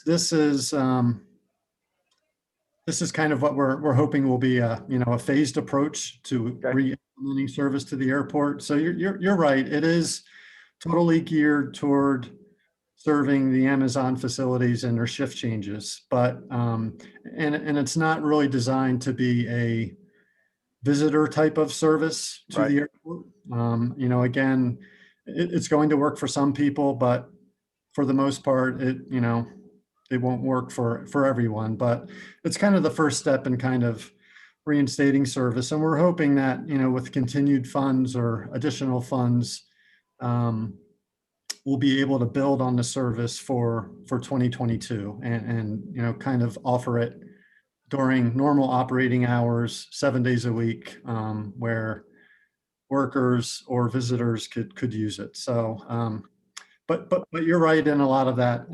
But this is kind of just the start of greater things. All right. Thank you very much for that. Appreciate your time. Sure. Can I ask a question, Jim? Go ahead, Brad. You refer to a super stop at Academy and Astrazone. What does the super stop represent? Because there is a joining with 27, with 37, and it's got to be a kind of a roundabout so you can come in and go out with a bus. Well, we call it a super stop because it's not a designated transfer center. The super stop just refers to there being a number of bus stops in that Academy, Hancock, Academy, Astrazone area. So it's just a series of stops. We don't have a dedicated transfer center, but yeah, you're right. There are 4 separate routes that converge on that Academy, Hancock area. And so people from different parts of the city, different parts of our service area will be able to transfer at those locations on Route 37. Okay. I drive it frequently and I don't see anywhere how to get to it without going around. Never mind. Okay, thank you. So moving on, Route 36 extension was requested by the city of Manitou Springs, and that was extending Route 36 further west from the Ruxton Avenue roundabout to the Serpentine Drive roundabout. This was also approved, and that will be implemented on Sunday, April 25th. Now, there is an ongoing West End Manitou Avenue construction project that the city is currently in the middle of. So if they're not complete when we need to implement this service, or we're not able to, to serve all of the stops that we need to, we'll only be able to serve the stops that we can at that point. And hopefully the construction will be completed sometime soon. For the other Route 33 service reductions that Manitou Springs was also requesting, they wanted to eliminate the second bus that operates during the peak season on Saturdays and Sundays. Normally from 6 a.m. to 4 p.m. we have 2 buses operating on Route 33, which provides a 10-minute frequency. So Manitou Springs was looking to eliminate one of those buses and keep it at 20 minutes to save some funding. That has not been approved. The city of Colorado Springs will actually be funding that service. So that will remain a 2-bus operation during the peak season on Saturdays and Sundays from 6 a.m. to 4 p.m. And the other part of the Route 33 service reductions was to, during the off season, reduce the operating hours from 8 p.m. to 6 p.m. And the ridership data does correspond to lower ridership, so we agree with that, and that has also been approved, and that won't go into effect until the peak season is over and the off season starts on Sunday, September 26th. And that is my report, and I'd be glad to answer any questions. Thank you, Brian. Appreciate that update. Okay, thank you. Okay, item 7B. It's an informational only item, and it's an update on PPRTA 1 projects. Any questions from any of the members on this report that's in your packet? All right, hearing none. Item 7C, impact on PPRTA projects. Let me just, this is an informational thing, and let me provide just a couple of short words here. I think, Tom, you brought this up at a meeting about, and I'm trying to paraphrase accurately here, so correct me if I'm wrong. Are there any major costs to the RTA that are driven by decisions at Cdot and stuff on Cdot projects? And then I kind of threw in that there's also a major PPACG planning project called the TIP, Transportation Improvement Plan, which is the near years version of a long range transportation plan that involves all state, and it goes to the federal government. But Tom, did I kind of correct that? We were interested in just, are there any major projects that are driving cost to the RTA? Did I summarize that okay? Tom Viers, but he may have had to bump off. So we asked for this, and I appreciate the member government stepping up. The whole point of this was that we're a regional, coordinated regional plan.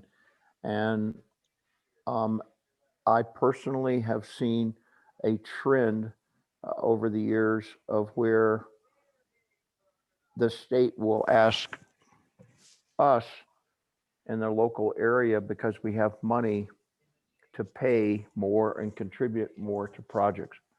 And And so this was just an idea as we go into planning and discussions of RTA 3.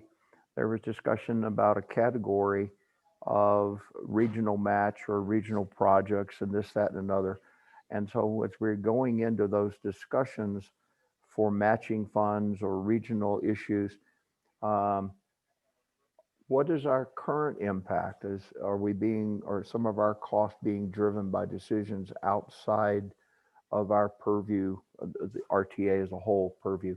So that was kind of a background of why this question was asked.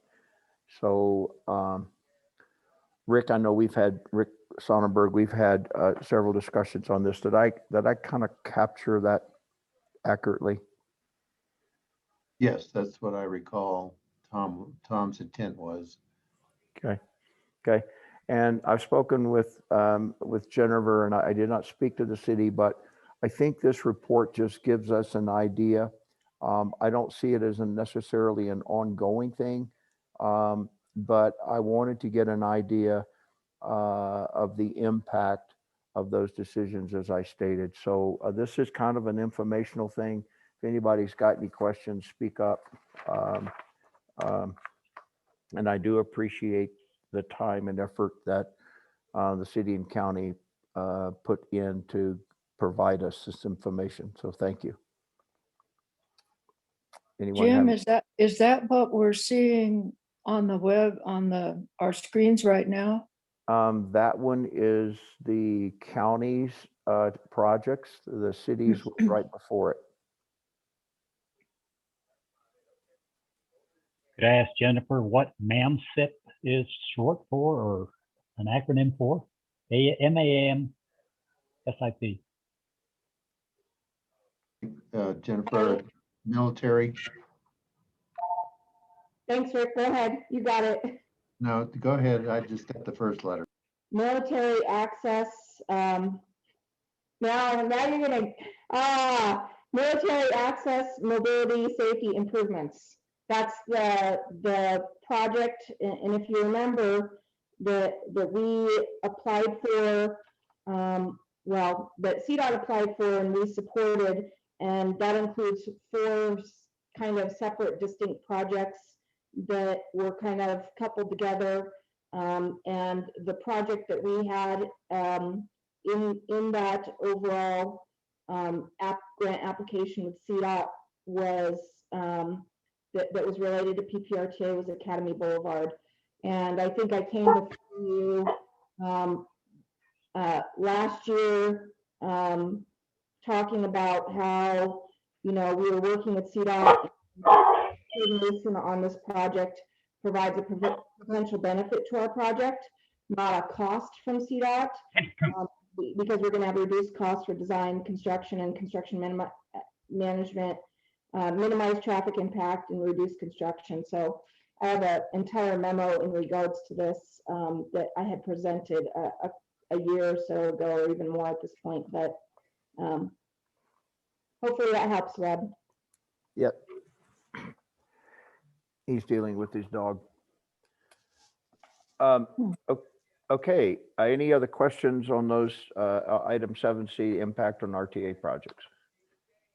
All right, 7D, City of Colorado Springs monthly change order. This is information only as well. Anyone have any questions about change orders or task order log from the city? All right. Hearing none, same one for the county. Any questions or changes or on the change order report and property acquisition report for the county? Okay, great job. Thank you all for both doing that. And so that completes item 7E. Item number 8, administrative actions, report of recent board actions. Any questions for that memo? The key takeaway for the CAC there is number 11. The consulting lobbyist, Dan Jablan, said there were no bills currently as of that date impacting the PPRTA. Yes.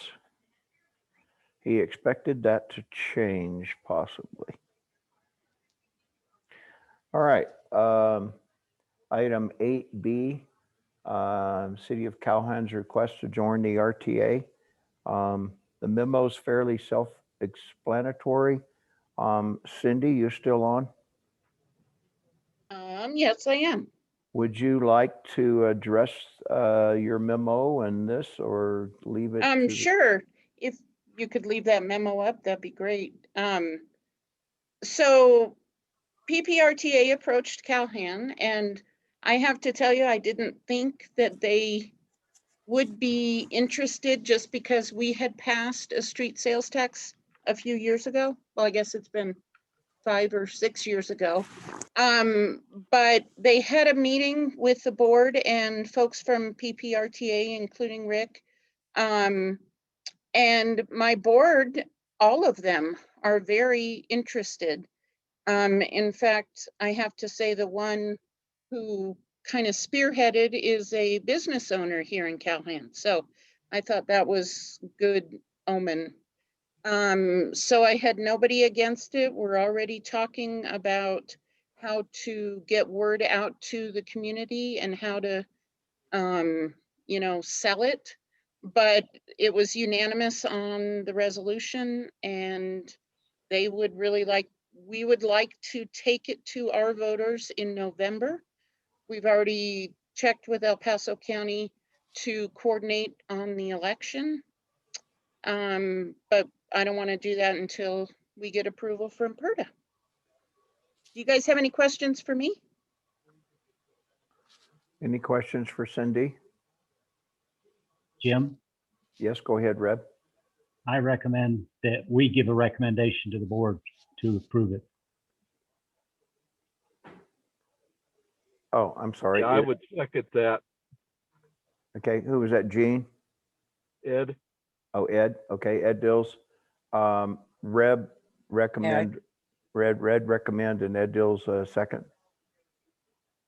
Any further discussion on this?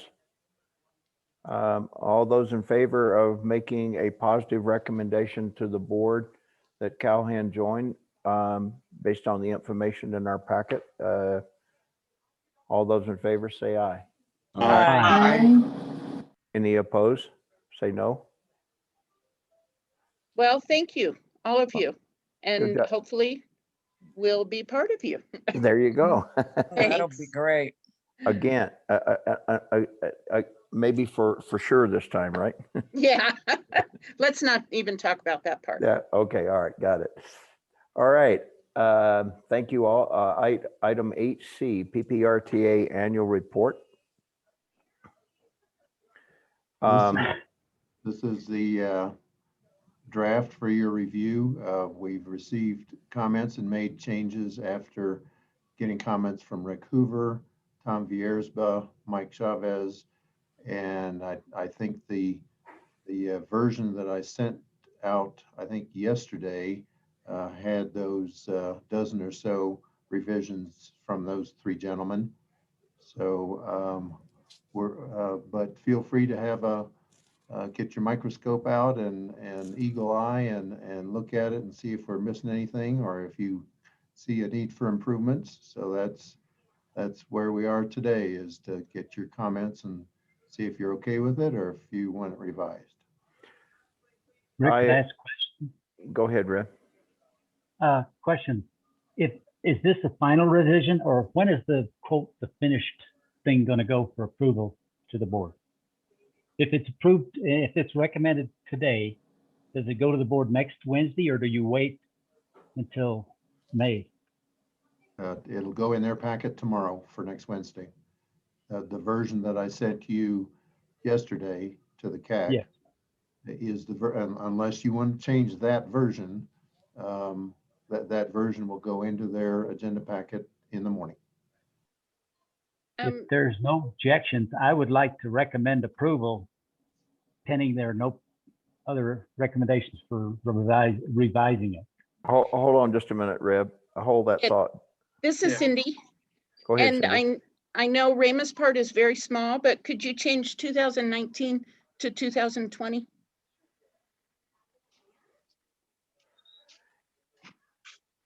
Uh, Certainly.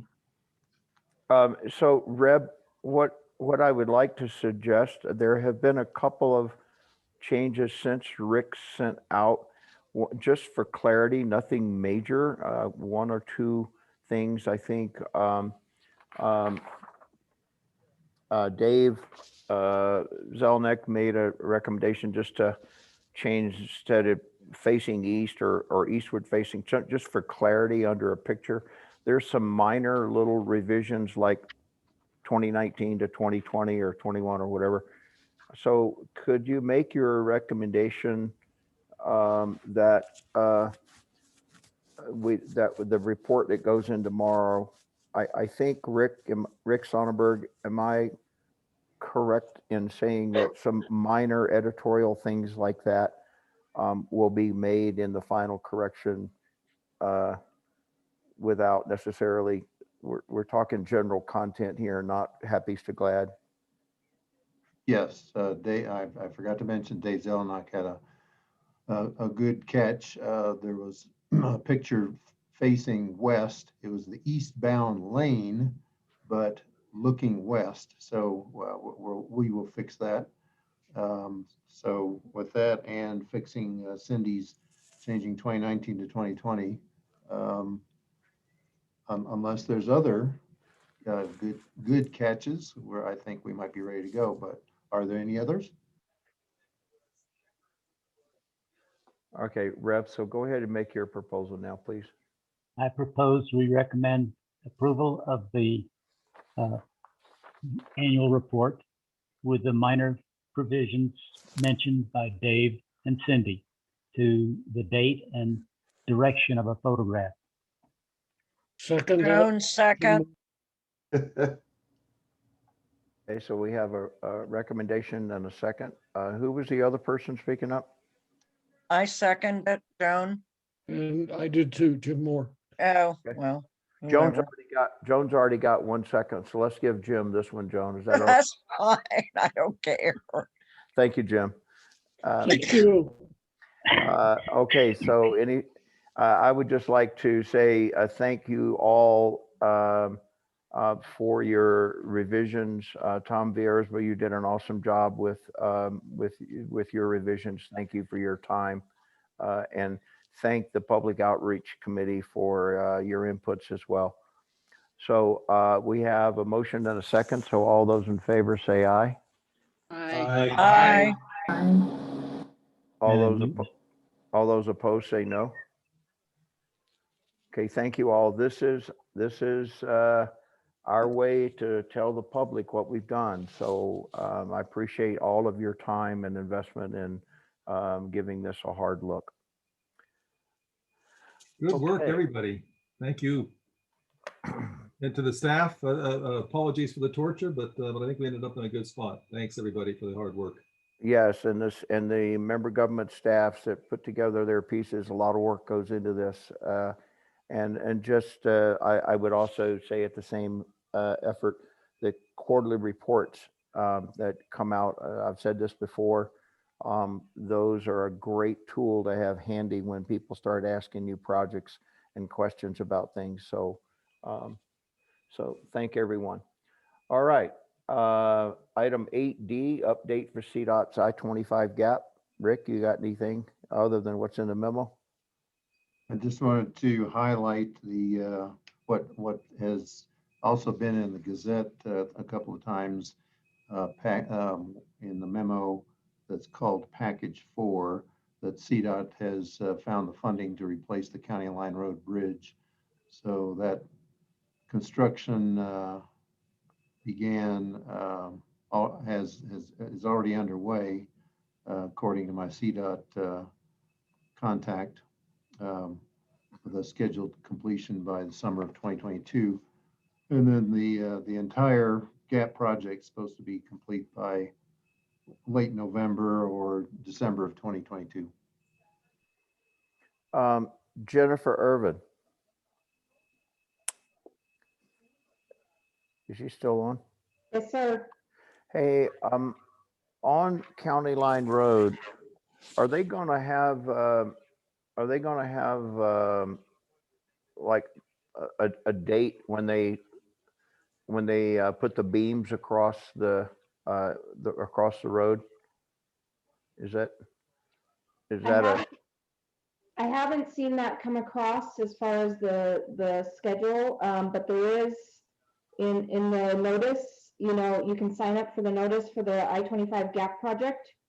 That is being addressed in those email notices. okay? All right, I think I'm on. If you watch that, you should be able to catch it. Okay, great. All right, thank you very much. Sure thing, sir. All right, thank you for that information, Rick. Item 8E, staff field report. Rick? Just the results of my quarterly drive around to confirm what the member governments have claimed they've completed in the quarter. And with my occasional exceptions noted on the attachments. Just an information item. Did this on the snow days. Yeah, I had to work around, or I would inspect at the south end of the metro area on the snow day. All right, thank you very much, Rick. Okay, item number 9, agenda items for next meeting. Anybody have anything? Yes. Rick? Pprta 3 matrix has been through multiple reviews and revisions by the member government staffs along with Bev, Andy Gunning, and myself.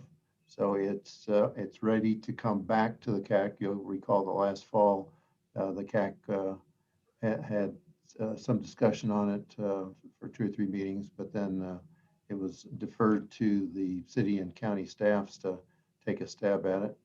So it's now ready to come back. So please figure on adding some time, maybe at least 30 minutes or an hour to meeting time for a good comprehensive discussion of the Pprta 3 matrix at the next meeting.